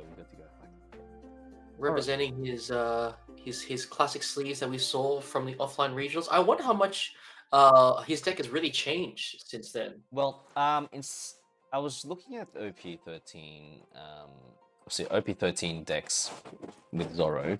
They've taken out Mihawk. The 8-cost Mihawk. They replaced. Really? Yeah, they replaced it with the 6-cost lore instead. So it's a bit more aggressive. So basically, ideally you want to be going first with Zoro, but going second and going up to the 6th on turn is actually not bad because you can get 2 bodies from it. You can go into lore, bounce back a searcher, put out Tashigi, he comes in as rested, and then you take full effect of the Tashigi on playability as well as the leader ability. Yeah, fair enough. Yeah. Whoa. Okay, here we go. We can't do much about the camera angle. We have to work with what we have, unfortunately, ladies and gents. So yeah. Sirius is just going really wide. He's got 3 bodies on board with just one play. That must be from the Mihawk. Yeah, so going first with Zoro is so beneficial, and especially in this meta. You play 3 for Mihawk, then you play the Zoro, which basically lets you restand 2 Don, and then onto the Oceania. So yeah, great 3 Don turn. So he'll be able to do swing probably 3 swings, potential 4 swings if he manages to get the Tashigi on board. What's crazy is that the other Zoro is playing the old Zoro from the Learn to Play blocks, which is a really good sort of introduction sort of step. But he's also got 3 searches on board. I wonder if Sirius is going to capitalize on that, because that Hiyori is rested, and that's a juicy target for him. Yeah, so due to the fact that he's going to be on 5 Don, playing the Tashigi will be the ideal play here. So he doesn't have to do any Don investment onto the Mihawk for it to swing into the Hiyori, which is, exactly what he's going to do. He's going to probably go for a 5-5, and then he goes for a Cavendish instead. So restands 2 Don, and basically might go 6-6 for this one. Yeah, I think he definitely wants to. I'm not sure what you're supposed to do in the mirror with Zoro. I imagine you just want to aggro down the other one as fast as you can. He counters out the opposing player counters out with the Mihawk, which is a 2k counter. Ideally, so yeah, going first is very crucial. So the dice roll is so important, especially in regards to the mirror. Like we can see the massive differentiation between the 2 Zoro. Sirius on the 3rd Don play manages to get 3 bodies on the field, and look at our Zoro on our player 1 Zoro. Maybe having 6 Don turns. He may be on 6 Don, but look at his field presence. It only has 2 of the Peronas there, which can't actually do much unless you do some Don investment. Maybe he might be able to swing into the Mihawk, but decides to play like the 6 cost Lord that I was talking about into the Tashigi. Ooh, Attach 3 rested Don onto your Zoro, and then ruthless. we'll be swinging 8 into the Mihawk and then straight into face. Yeah, that Tashigi is definitely going to help a lot in terms of the opposing Zoro player to just establish and retain the board there because he didn't play Cavendish. That Trafalgar Law is not a blocker just yet because you need to have 1 or less life if I'm not mistaken. That is correct, yeah. So he's just going to use it as a body for the time being. Yep, and as we can see here, his Tashigi target is actually the Koshiro instead, so swinging 2,000 into the... Yeah, swing 2,000 into the Koshiro, uses a Tashigi to counter up to 3,000. So Zoro, the player 1 Zoro has a decision to make, either swing into the blocker or even the Mihawk for the initial effect, and then swing into face. Yeah, it's And Tashigi needs to be rested as well. That is correct. The Tashigi needs to become as rested. Yeah. So let's see. Okay. So it looks like the player one Zoro is just trying to tie up the board a little bit. Yeah. Sirius just took 1 life. Give me a second. I'm just gonna unmute myself and then tell these guys that the Tashigi needs to be rested. Okay, just give me a second. Yeah. Sure. Not a problem. Not a problem. Hey guys. Sorry to bother you. The Tashigi has to come in rested, by the way, Andy. Oh, sorry. Yep, yeah. My bad. All right. Cool. Sorry. Yep. Back to casting. Continue on. Yep. All right, there's okay. Being a judge and a caster at the same time, gotta love it. Okay. Hey man, you clearly know your stuff, man. It's a good thing that you got a watchful eye on it. Yep. Now let's see. He's on 7 Don now, so he could possibly go for the following: either go for the lore and put in a Tashigi doing the Tashigi combo, or he could probably just go into a 5 cost into another additional 2 cost blocker. One is definitely far more defensive than the other. It really just depends if he's got the Tashigi in hand. Hopefully he does. Well, I think if he does have the Tashigi in hand, he would be able to, because I feel like the less bodies on the field that player 1 Zoro has, the more of a position that Sirius is going to just display, not just from a board presence, but also from an aggression. So let's see, the Zoro player 1 has roughly around 6 or 5 cards in hand. With no active Don, he does have maybe the 0 cost event as well available, but we do know that Zoro, from the top of my head, I'm pretty sure they run 12, like the generic 12 2K, so they have the Shigi. Some of them run the Kawamatsu as a 2K counter as well, and also I'm just trying to think from the top of my head, what else is another 2K counter? The Ankh. The grandpa, yeah. So Sirius is clearly thinking out if he can what's the maximum amount of damage he can deal at this point in time, because we're getting towards the tail end of the game, and really when the 3 cost event restand is really sort of coming up into play. Player 1 Zoro still has 4 life compared to Sirius's 3, so they're still fairly comparable in that regard. Yeah. 5k Zoro at face. I was thinking that he would probably need to play a card from hand first to take full effect of the Cavendish, so then he could be able to restand 2 Don. So ideally, he will try to get himself like a Koshiro as a 2K block, or even 2 searches if that's possible right now. I think he's just, like you said before, he's just going to go for the full aggression at this point. Just putting those 3 Don aside, so maybe he could probably go for a restand, so swing 9 into the Tashigi, and then, No, he decides to go 10 into... Oh. Nope, a lot of decisions here. Oh, yeah, 10. 10 into the Tashigi first to just try to mill out at least 2 cards from hand. So he needs to go up to 11, and Tashigi goes restanding the leader. Or no, just goes 7 into lead first. Not using the leader ability as of yet. Interesting. And there he goes. He's just leaving it rested. Yep. Oh, and then going into face again. Yeah. So within that 1 turn, the tides have already changed. It's a shame that the Tashigi couldn't stay on player 1's board, because that was definitely helping him, to keep a board presence. A lore Law actually not is still not a block yet, and a Perona Searcher really isn't helping the player one player one Zoro really hard to fight back from this point. Both players seem to have a fairly healthy kind of hands, both comparable sort of life, but yeah, the board state for Sirius is much stronger, I have to say. I'm very curious to see, because I know that some Zoro players actually, they don't eliminate 8 cost Mihawk completely out of the picture when it comes to the Zoro decks. Usually they just run maybe minimum 2 at least. I've seen some, because I feel that playing the 6 cost Law not only becomes it's good for the aggression. However, like you said before, it needs to be you need to be on one lap to have the effect being online. Now he does get himself a Tashigi, rests the he attaches 3. Who did he rest the blocker? That's right, 8 into the Cavendish. Will and a 2000 into the Koshiro.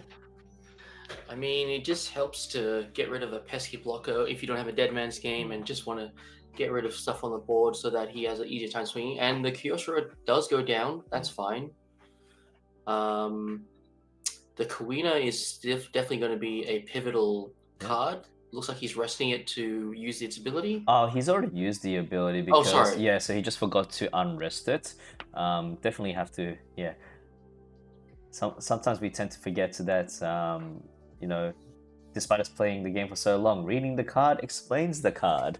Yeah, like I even forget. Like it is a especially being on stream as well, the nerves do get to you. So you know, some mistakes will end up slipping. But we're here to catch that. We're gonna go 10 into the Cavendish. Decides to let it go and restand, and returning the favor back to Sirius, so another 10 into lead. So let's see what Sirius does now. I always assumed Zoro would be a battle of leaders versus leaders, and really just swinging back and forth, kind of like a Voltron style sort of thing. But I feel that the deck has kind of changed into I need to hold on to board and get as many swings as I can.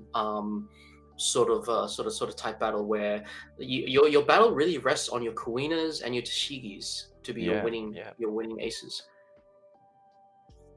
Unfortunately the Cavendish has gone down for Sirius, but as I mentioned before, the player one's board is 2 searches and a Kuina plus a Trafalgar Law. Yeah. So in terms of threat wise, there's too much Don investment needed for them to be viable attackers unless Sirius plays more smaller characters on board. So let's see what Sirius does here. With the being more later into the game, Sirius does need to see more of his restand events for Zoro, because from what I can see, let's see, he's setting up with he's got 9 Don available. What possible cards can Sirius play in this situation? I'm just trying to think, maybe another Tashigi with 2 set up a he'll be on 5, attach 3 onto Zoro, so 2 Don left up open. He doesn't he will need to use his Zoro 4-cost Zoro to swing into that Queena, because it's too much value. Thank goodness the 6-cost Law is not a blocker as of yet, because we can see that the player is still on 2 Don. 2 life. Is that 6k you reckon is going Kuina, or is it going into Zoro? I would assume that it would be going to Zoro, yeah. So he gets the Apu. The Apu is really so Scratchman Apu. He plays the Apu, bounces it back to play the. I'm just confused on the sequencing here, because I'm assuming that he plays the Apu first, then he plays the Law to bounce back the Apu. Yeah, so that's what he did. He played the Apu first. He needs to slow down on his sequencing. Plays the Apu, bounces it back using the 6-drop Law, plays the Cavendish, and then basically swings. What does that Apu do? Is that the 2? It KOs? That the one that rests up to one of your opponents, cost 2 or less? Is that it? Is that the one? Apu, yeah, rest up to 2 or less. So I'm assuming that he rested the Perona. Yeah, quite possibly. There are a few Scratch Poos right now, so it's a little confusing. And that looks like to be the alt art as well, the winner one. Yeah. Now just gonna change the Zoro. Oh, there we go. I feel like Sirius has brought us back to the way it was just before, just on the turn before. And notice Sirius hasn't seen a Tashigi all game. Yeah, don't know. Maybe it's just, well, in saying that, let's just ask ourselves a question: how many searches did Sirius use? Really? Yeah. That's an even better question. So it seems like Sirius is playing with whatever he got. Maybe he thought his opening hand was pretty great. Didn't need a mulligan. I guess he may have needed to. Yeah.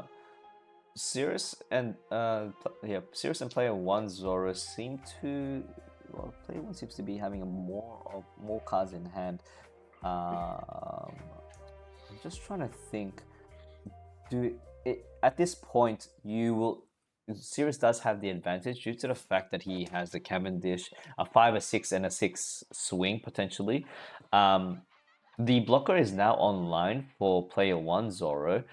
The question is, does the Sirius actually have the event cards in hand? It's really unlucky for him to not get any searches as of right now. Yeah. Player 1 Zoro is clearly quite deep in thought to figure out what can he do with the cards that he's got in his hand. As you mentioned before, Sirius has a far more offensive orientated sort of board, and it's like, while the searching has been very useful for player 1, but he hasn't really materially turned it into anything. Looks like that's 9k. I'm going to assume into Cavendish. Yes, it is. Cavendish goes down. Obviously, the Zoro restands part of his leader ability. It's concerning for Sirius as well right now because he doesn't have any Dawn open, so he will have to take that life. Green is very notorious for bricking. Hopefully he does have the 0 cost counter, and if he actually plays it at this point. He does have the restand Zoro. He uses the leader ability already, so he's using the restand Zoro ability to go for another 9k at swing. This is getting dicey. This is getting dicey. He can play another. He can swing again. Looks like they've got a bit of a. They're just. I think it's because did the Zoro player use the leader ability to activate itself again? Okay, wait, hold on. He already called out the swing though. Yeah, I'm a little confused about this sequence of events. So unless he's saying take it back or something.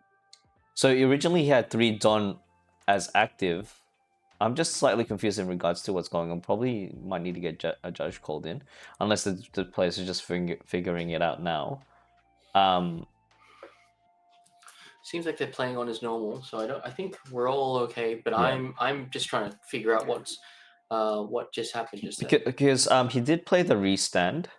Yes, I did see that. He played the restand, but the thing is, the restand was swinging for 9. He had an addition. He just added an additional Dawn. I'm assuming he's swinging 10 into lead because he then is using the leader ability. I would assume. Yes? I would assume so. Unless I'm just thinking because he swung into the Cavendish first, then used the leader ability. Once he used the leader ability.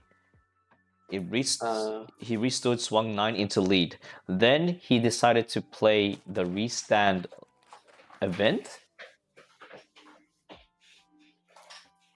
All right. So it looks like they calling in a head judge just to figure out what the dealio is.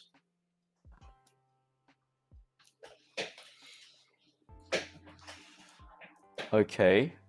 So there was 4 Dawn attached to it, but now there's 5 Dawn attached to it. There was 5 Dawn originally because I remember there was 3 Dawn as active. There was 3 Dawn that was active on the side, on the top right.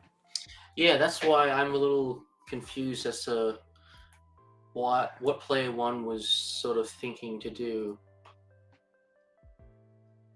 No, I'm not sure. I don't want to, because I'm a caster first and a judge second. I could possibly, I don't want to jump in and. No, look, let's. I'm sure they'll sort it out. But Yeah. I'm more curious for the viewers watching at home or wherever you may be, to understand what's going on because we can't hear the audio. Yeah. We can't hear the discussion that's happening at this Yeah. point in time. It's in like you have to be under the like for the people that are watching at home, really try to be under the player's shoes. In the player's shoes. Due to the fact that one, we are in round 7 right now and both are undefeated. Secondly, you're on stream, so nerves will get to you and people will often like, you know, you might not like if you've never been on stream before, you are also cautious of like slipping up and also, you know, thinking of what other people would, you know, would say.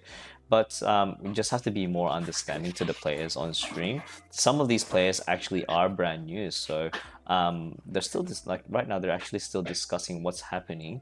If anyone can please, he didn't declare. That's the thing. He didn't declare a Don. He swung 9 into lead for both swings. So into the Cavendish 9, into the leader 9, and then it was another swing, but then he attached one Don when the swung already went. So it's a very tricky. So if anyone in chat can kind of rewind and watch the replay, it would be good to get a bit of clarity here. He tapped the leader because this, as a judge, if especially in a tournament setting, if you declared an attack already, and it's already rested, you can't change your mind and attach an additional Don onto it. You can't do that because you've already declared the attack. You've let go of the card as it's already in the rest position. So you have to be very careful in the way you just attach Don and when you declare your attacks.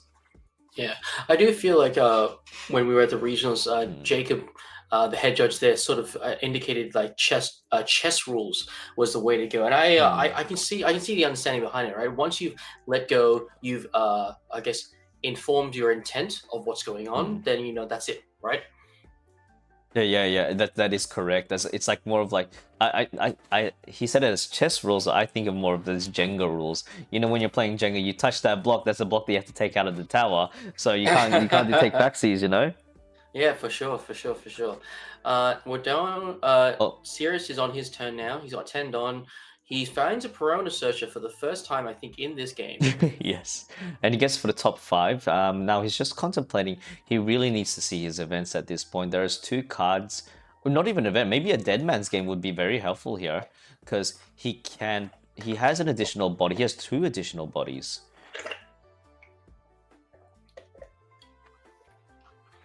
Definitely could be a time where Sirius could close out the game right now. So if he gets a Dead Man's Game, the player 1, I think he has 4 cards in hand with no active Don. He will be open up to 6. Probably go for a 7-7-8. Could be the play because I mean I don't know if Sirius can survive the next. Ooh, okay, Mihawk.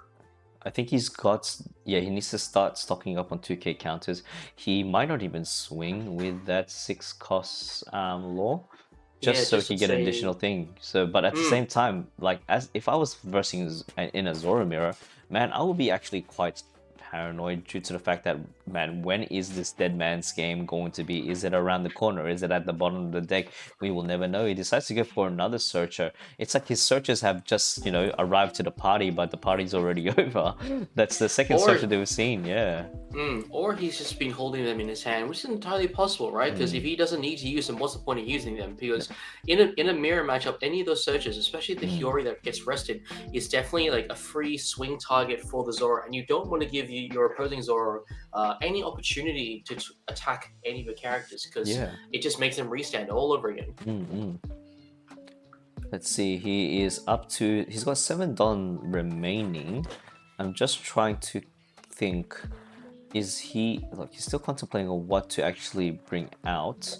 I think he might have a 1-cost event available, probably a Dead Man's Game or even a Paradise Waterfall.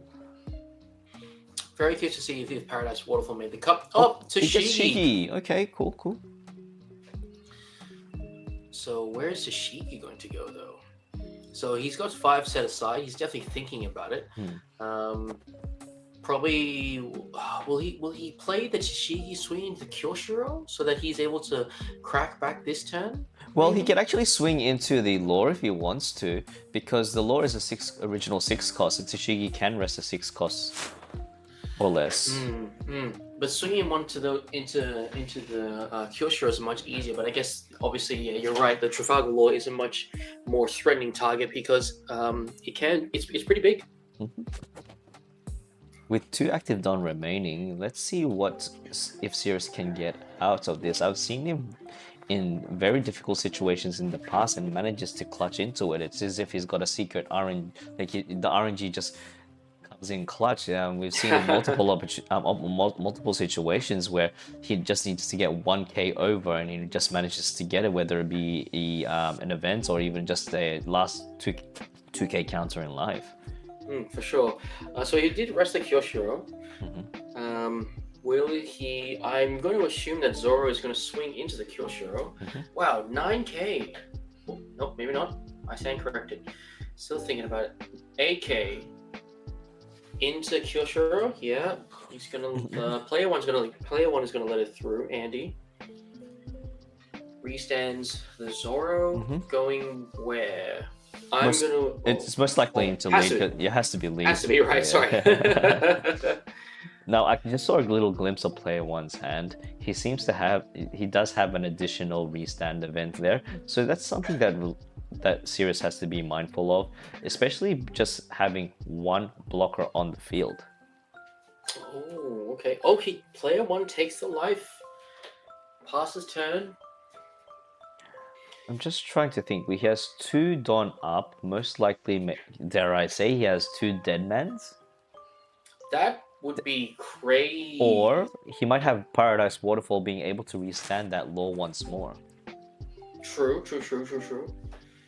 It would be interesting to see what he's got here because, yeah, Sirius, they're both in a very similar sort of position. I feel like player one has to close out the game now because otherwise Sirius's crackback is... the clapback is going to be immense. Now, wonder what player one is going to do. Sirius also has what looks like to be 5-6 cards in hand, so fairly healthy hand size. Fairly healthy. Now, what I'm trying to think is player one going to risk it for the biscuit and swing with his lore blocker? Because not only is it able to be rested by the Tashigi, but also I feel that this might be the last turn that player one might need to, that player one might have. Yeah. You're entirely right. Both players are on the brink of where the game will swing in in either one of their favors, because this is definitely the turning point. Both boards are definitely one is much scarier than the other, but let's see what player one can do. Perona is going to go into Hiyori, I'm going to assume. Yep, that Shueisha cannot be left alive, unfortunately. That seems like an easy choice to make. Now what will player one do? This is the be-all and end-all at this point, because I'm just trying to think. If he has the 3, I'll assume that he has 1, 2, 4 or 5 cards in hand, one of them being a brick. Well, knowing green, there might be 2 or 3 cards that are going to be bricks, but he decides to go for a 9k swing into lead. So this could be 2 more restand events. Nope. If that's the case, that's 2 more 9k swings, and maybe a cheeky 6 from the blocker lore. Or just 2 more 9k swings. Now, Sirius decides to take life because he doesn't want to get that leader ability active. Because if it were to block, then it'll be an additional swing, and taking life is actually, it's kind of scary in this situation. Let's see if Sirius can clutch this somehow. Or even the player one. Player one, maybe, can you imagine if he just out of nowhere reveals a Deadman's? Look, entirely possible. Okay, no, he's equally scared and concerned as well. Both players trying to go defensive by the looks of things. Yeah, for the people that don't know at home what that Zoro does, it's a new blocker. So what it does, it's a 4-cost blocker with a plus 2000 counter. So during your opponent's turn, if this character would be rested by your opponent's effect, you can actually rest another card instead, which is a great matchup for Zoro, because if you were to rest, you could actually rest one of your chump searches instead rather than any potential blockers. So having the 4-cost Zoro side by side is having the 4-cost Zoro side by side with another blocker. It's really great. It's a great counter to not just Tashigi or even Deadman's. I'm just gonna look at the wording of this. You may rest. You may rest one of your. Okay, I thought it was gonna. Yeah, because I thought it was like one of those effects where similar to like Rosinante. If the Deadman's. But there's Deadman's. Here we go. Rest and rest. There's. Okay. Here we go. Sirius needs to end this now, but the question is, how is he going to end this? He needs. Let's just do the math here. Dare I say that he does a bit? Do you reckon he would be that desperate to swing into the? Yeah, he'll swing 6 into lead with 2 cards remaining. One of them has to be a 2k counter. 2k counter. All right. Oh, he decides to block. Okay. Here we go. Okay, that's reveal. That's oh no, he's got 3 cards in hand, so that's kind of revealing. Okay. He's deciding to. He just goes what? Yep. 15. 15 into lead. Yeah, and then 15 again. Yep, 15 again, and GG. Oh, wow. There we go. Sirius takes it. Congratulations, Sirius. Very, very tough game. I feel like player 1 got a lot of cards that he needed through the searches, but yeah, didn't establish board as well as Sirius could and as consistent, and that's really what the downfall was there. And also, just I feel that the advantage of the going second, going first with Zoro is definitely like it's just too much value, especially in this meta with the amount of support that it's gotten now. Well, look. Other than that, we will be back shortly. I'm just going to check how much time we have left with this round. Oh, fantastic. We have 6 minutes left until the end of this round. So we will be back shortly. Go for a little stretch, go for a little walk, get some water, and we'll see you back in 6 minutes. See you then.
Hey everyone, welcome back. We are up to round 8, which is also going to be our final round of the match. We're just waiting for a couple of other people to just submit in the results. It seems like the table has not submitted the scores yet, so we're just waiting on them until the next round pairing is up. That's exciting that it's the last round. It must be, curious to see what we'll see at the final table. I think one of them. I think we know one of them. Hey, whoa. You know, we both know assuming is a terrible thing. That is true. That is true. Assuming is a terrible thing, and we shouldn't do that. But look, I do see some familiar Discord names amongst the other tables, and I'm really curious.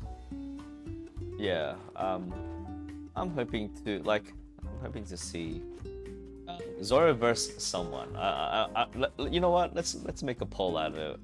What do you think is going to? Do you think it's going to be Zoro Mira and Emu, Ace, or non-meta deck? It'll be exciting, nonetheless. Very, very exciting. It looks like we've got one player who's joined KC, in this. I think he is an Ace player. Oh, okay. Yeah, that's cool. I've seen when I was doing table hopping. I'm pretty sure that he's an Ace player. Yep, it's an Ace player. Oh, well, it's Ace versus Zoro. Here we go. Look, we did talk about we knew one of these tables what they could have been, right? But it's never a good thing to assume. But hey, we're here. Good luck to the players, and let's see how this goes. Right, transitioning in 2 and 1. Well. Mr. Sirius is back at it again. Yeah, this. I'm gonna mention something at the end of this, which is pretty hilarious. For the people that don't know, Sirius came first at our recent offline regionals at Sydney. Both Cheston and I had the great honor of casting that event. Please check out what was it? I'm not going to mention it in stream because it is TAC Games, but yeah, another tournament organizer did stream the event, so I'll put that in at the end of the at the end of this tournament. Anyway, let's see who wins the dice roll. It's a 5 versus. I saw Ace roll a 5. Yeah. I don't know if Sirius has rolled anything yet. But on that note, if you wanted to catch, I actually had a chat with Sirius, Ernest, and Johan, all 3 of them top 8 players at the offline regionals on my channel. I'm sure there'll be links and all this sort of stuff later on. But yeah, great chat to figure out what their mindsets are going to these games and what do they do to prepare for this. Yeah, it's each player has their own like kind of ritual. Like I know some players they like to be all comfy. Some players just like they take cold showers just to really get that adrenaline up. Let's see who wins this dice roll. So if Sirius goes first, if Sirius goes actually second, it's actually not bad for him. It does prevent the Whitebeard event from being delayed 1 turn. Let's see here. Oh, Sirius does take second. Okay, takes second away from him. Okay. Interesting plays. Fingers crossed to both players, and congratulations to everyone who's played today. And yes. Let's see who the outcome of this. So Sirius starts off with a Hiyori, nice opening gambit, bit of a search, just prepare himself. He's probably not as scared to play these searches because he's not versing into a Zoro. Oh, and he hits a Tashigi. Very nice. It's great to go second with the Zoro, especially playing opening up with that Hiyori searcher, because it forces the ace to swing into the Hiyori, which is exactly what we see just then. Ace not being able to, I'm assuming the reason why he decided to swing 9 and attach all Dawn onto that swing is because I think he doesn't have any searches.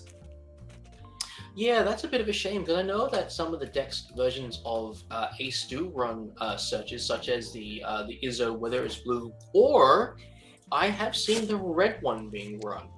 The red Izzo, that's right, and also Garp would have been a great play here. Might give me a second, guys and girls. I am going to Cheston, take it away. I'm just gonna zoom into the camera for player one for our lovely audience. Okay, just Yeah, sure. No worries. So I can see Sirius going for his classic play of Mihawk into that Zoro. That Zoro definitely is doing a lot of work, and it's such a great addition to the deck. We're going for the Yamato from Ace, which allows Ace, if I'm not mistaken, to on play give you 3 less life, draw 2 cards, then grant 1 rested Dawn to your leader. Ace inherently is a 6k, so he swings for 7. Sirius takes a life. But yeah, Tashigi has come down that we just saw before. Definitely a good target for the Zoro to get rid of. Sirius wants to control the board as much as he can, and swings 9. I'm assuming 9 into 6, just to force 2k counters out of Ace's hand. And just like that, like look at the amount of board presence that the Zoro player and that Sirius has, just from that was a 6 Dawn turn. Yeah. I mean, 3 Dawn. That Mihawk is from the. It's actually from a starter deck. Yes, it's from the Zonji, Zoro and Sanji starter deck. Looks like Yamato unfortunately bites the dust. Ace is now using his. Is he using his ability? Is that what that Zapdos little token is? Yes, I would assume so. Yeah, so basically trashing one card and then giving -2,200 leader or a character. Decides to counter out of it using those 2 cards as well. So there we go. 9 into 6.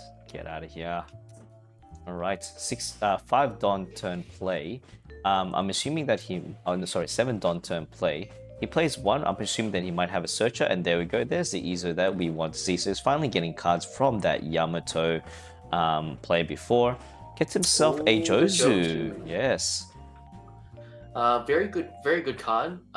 It just allows him to basically play the Jozu, bouncing the Izzo like he's doing right now, and to remove that Tashigi. See, I'm a little confused about this play, to be honest with you. Yeah, it gets rid of Tashigi, but Tashigi's on-playability is back online again, and Sirius can really use it again to punish someone.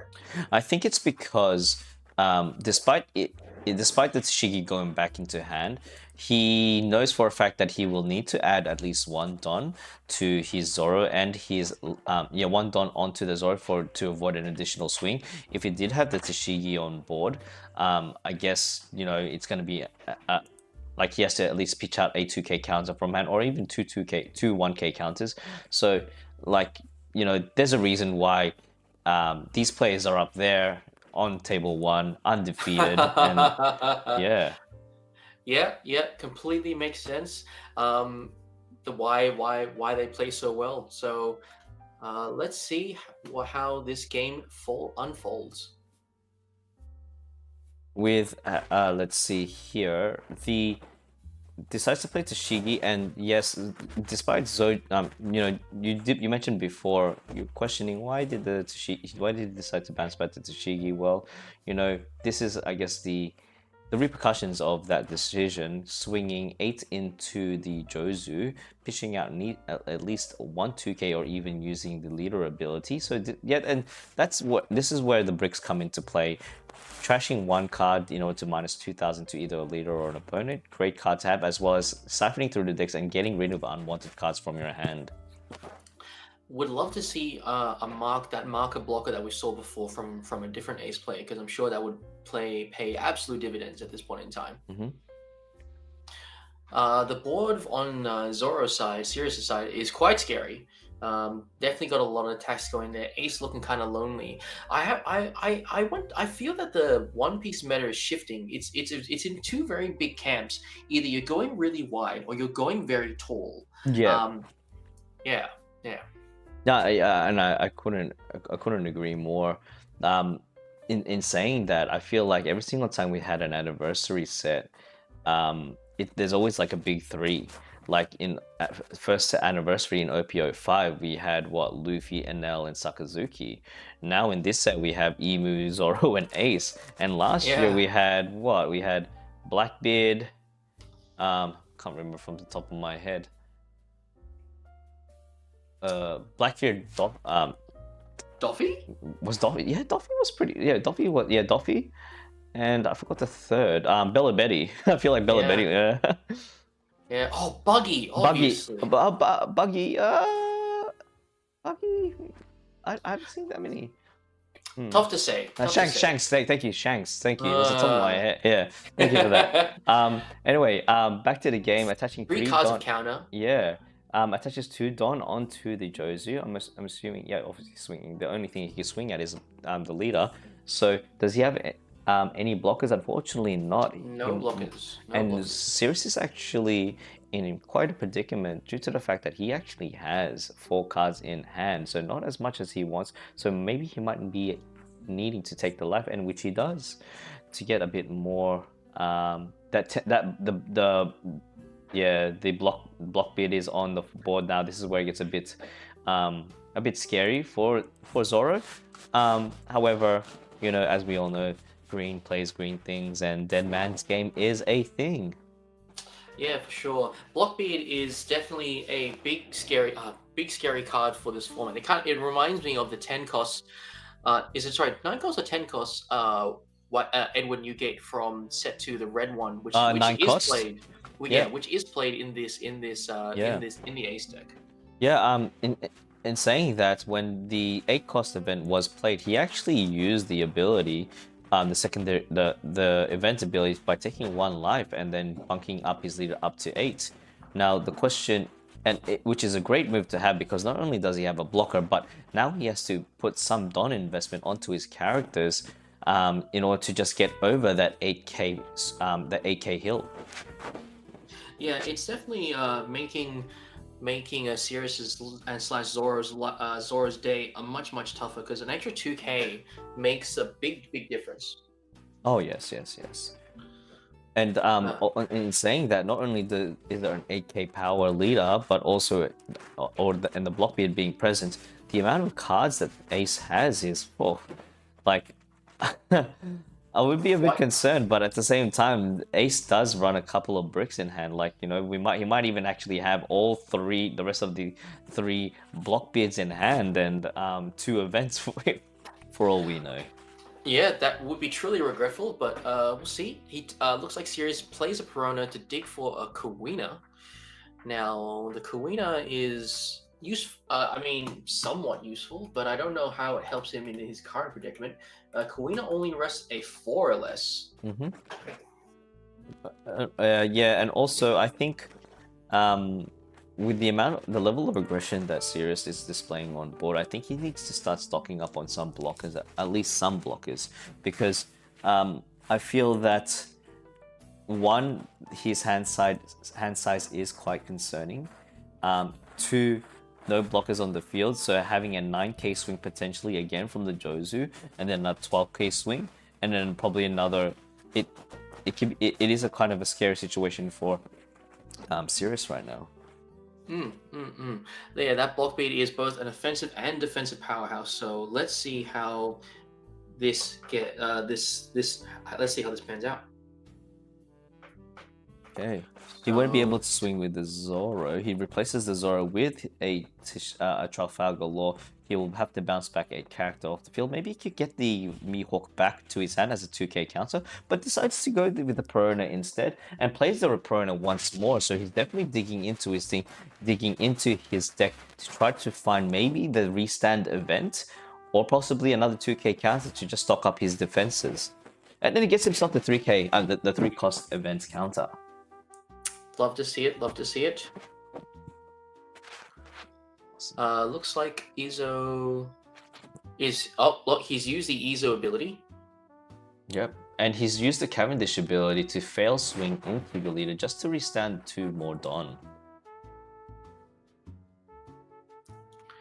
Both Sirius's thinking hard about what can be done at this point in time because really, it's a really scary moment. Both players having quite some very scary turns coming up. Yeah. Be mindful that he decides to block decides to block the 10k swing, then goes on to the leader, trashes one card, pitches up a. Wait, what did he do there? He just minus 2,000 and then pitches another 1k. Completely Lovely. fine to do. Are we going to be witnessing another block bid? He's still finishing off the counter. Let's see what our ace player has in store for Cirrus. Yeah. Ace is definitely. I feel like Ace is one of those decks that wants to hit the end game, and he's definitely hit it now. This is definitely where Ace and some of the other decks definitely start to shine. Yeah, it's, especially the late game, you want to try to finish it off as soon as possible. I'm just gonna have a look at some win rates over here. Wonder what the win rate is against Zoro into Ace. Curious to hear the stats. And speaking of which, yeah, another block bid. Yeah, love to see it. 8k going into lead. The Trafalgar Law is not a blocker at this point in time from Zoro, so curious to see what Cirrus does here. He needs at least two 2Ks from his hand to stop this attack. Sorry, he needs two 2Ks to stop this attack. He takes a life. Okay, now that blocker Law is online, but Ace has two more swings. Let's see. How many cards does Cirrus have? He can only play 9 into lead. So first 8 into lead, then 9, then 12. He does have the still a lot of damage. Yeah. Looked like 6-7 cards in hand from Cirrus. So I don't know if the Ace is thinking that he can finish the game right now. Maybe he has to wait one more turn. And it says, he gets rid of the Cavendish. Very wise for him to do that. The only possible thing that I can think of right now that can get through that can break through that shield is is he blocking? Yeah, he blocks it. Okay. The only thing I can think of is probably Dead Man's Game and then combo into the restand events. Yeah, for sure. That's entirely possible, and a very Dead Man's Game. The more I understand that card, it really does feel like a much nicer card compared to Hody Jones. Yes, Hody Jones, you get a body with it, but at the same time, you lose a life, and it just costs so much dot investment. Yeah, 7 into lead with the Tashigi has to pitch at least a 2k counter from hand. If he does block with the blocker, that's a big tell. That is a big tell. Mind you, he does. Sorry, go on. You were saying before. Sorry, I was going to say before I cut you off. You were saying that Ace does run a lot of bricks. Yeah, goes for the. I'm assuming that was that. So that is that a 2k counter? It's a 1k counter, right? Yeah. So 7 into lead. So I'm assuming that he used the leader ability. Yep, must have. Yeah. To discard a card. Yeah. Makes sense. These players are playing so fast. It definitely makes our lives a little bit tougher. Yes. I think he might be going to swing into lead with the Zoro since he's 7, so that's 12 into lead. 12 into lead. He's definitely contemplating, and the classic. Oh, I'm gonna leave three Don up, and you guys can start umming and ahhing and guessing. Hey, what could this possibly be? And there we go. That's a 12k swing. Let's see what he has. Either is he gonna take it? Is Ace gonna take it? This could be the deciding turn. He swings into the Jozu first in order to just to restand it. Yep. Now goes into 12 Ace. into lead. So 12 into 6. Takes a life. He takes it. Okay, here we go. It's not looking good for Cirrus, I'm not gonna lie to you.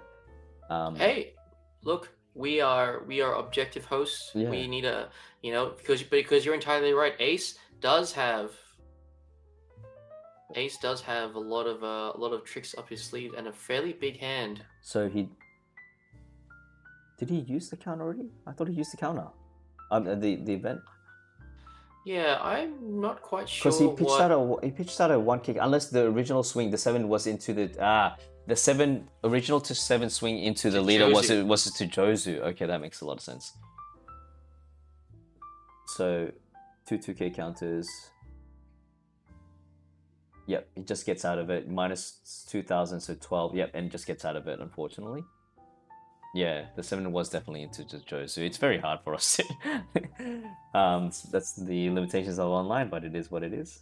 Yeah, camera angles are a thing, and just, yeah. 12 into lead. Can serious counter out of this. Oh, there's a lot there. Oh man, can you imagine that he gets out a 22k swing? Oh no. That's it. He counters out of it, yeah. There we go. Yeah. Another 12k into lead. Exit into GG's. life. There we go. 16 into lead, and that is it. Good game. Good game. Good game. Congratulations to KC. KC, yeah. Wow. Mate, what a... Wow. I honestly thought it was good back and forth, despite the ace being, taking the second dawn turn away from the ace. But hey, it's, yeah, congratulations to KC for taking it out. For the people that have just joined us, if you haven't done so already, can you please visit Hobby XP on YouTube? That is Cheston's YouTube channel, where he discusses all things TCG, from Gundam to One Piece, and that's it. Yeah, Riftbound as well, maybe. Oh, mate. Any sort of, me and the 3 other guys who run it, we all love cardboard, we all love video games, so it's just a place for us to hang and just to share it as a hobby. So, yeah. And on that note, don't forget to, obviously you guys are here watching Bulbasaur, but give him as much love as you guys can. He does some excellent work translating those cards as fast as he does, or at least getting the news out so that us Oceania players are kept in the loop. And yeah. Thank you so much, Cheston, for joining us with the commentary. If you haven't done so, and please do like and subscribe to this channel so you can get up to date more with any more of the Oceania tournaments, as well as any live Japanese streams. Also, big shout outs to TAC Games. Thank you very much for allowing us the opportunity to commentate this tournament, and to our lovely judge team. Mind you, guys and girls, despite this tournament finishing up, I will still be going live later on for the Japan Miyagi regional tournament. So there will be a couple of new TCG news in regards to the One Piece there, so feel free to join us back in. We will have Gorm joining us again. So yeah, Cheston, any last words, sir? No, other than that, thanks for having me on here. It was an absolute pleasure to be with you and do this again with you, and I look forward to working with you again. And thank you all for tuning in. Yeah, likewise. Thank you so much, Cheston, for taking up your time. Now, as always, wherever you are in the world, ladies and gents, you have yourself a good morning, good afternoon, and good night. See you all in the next stream. Bye.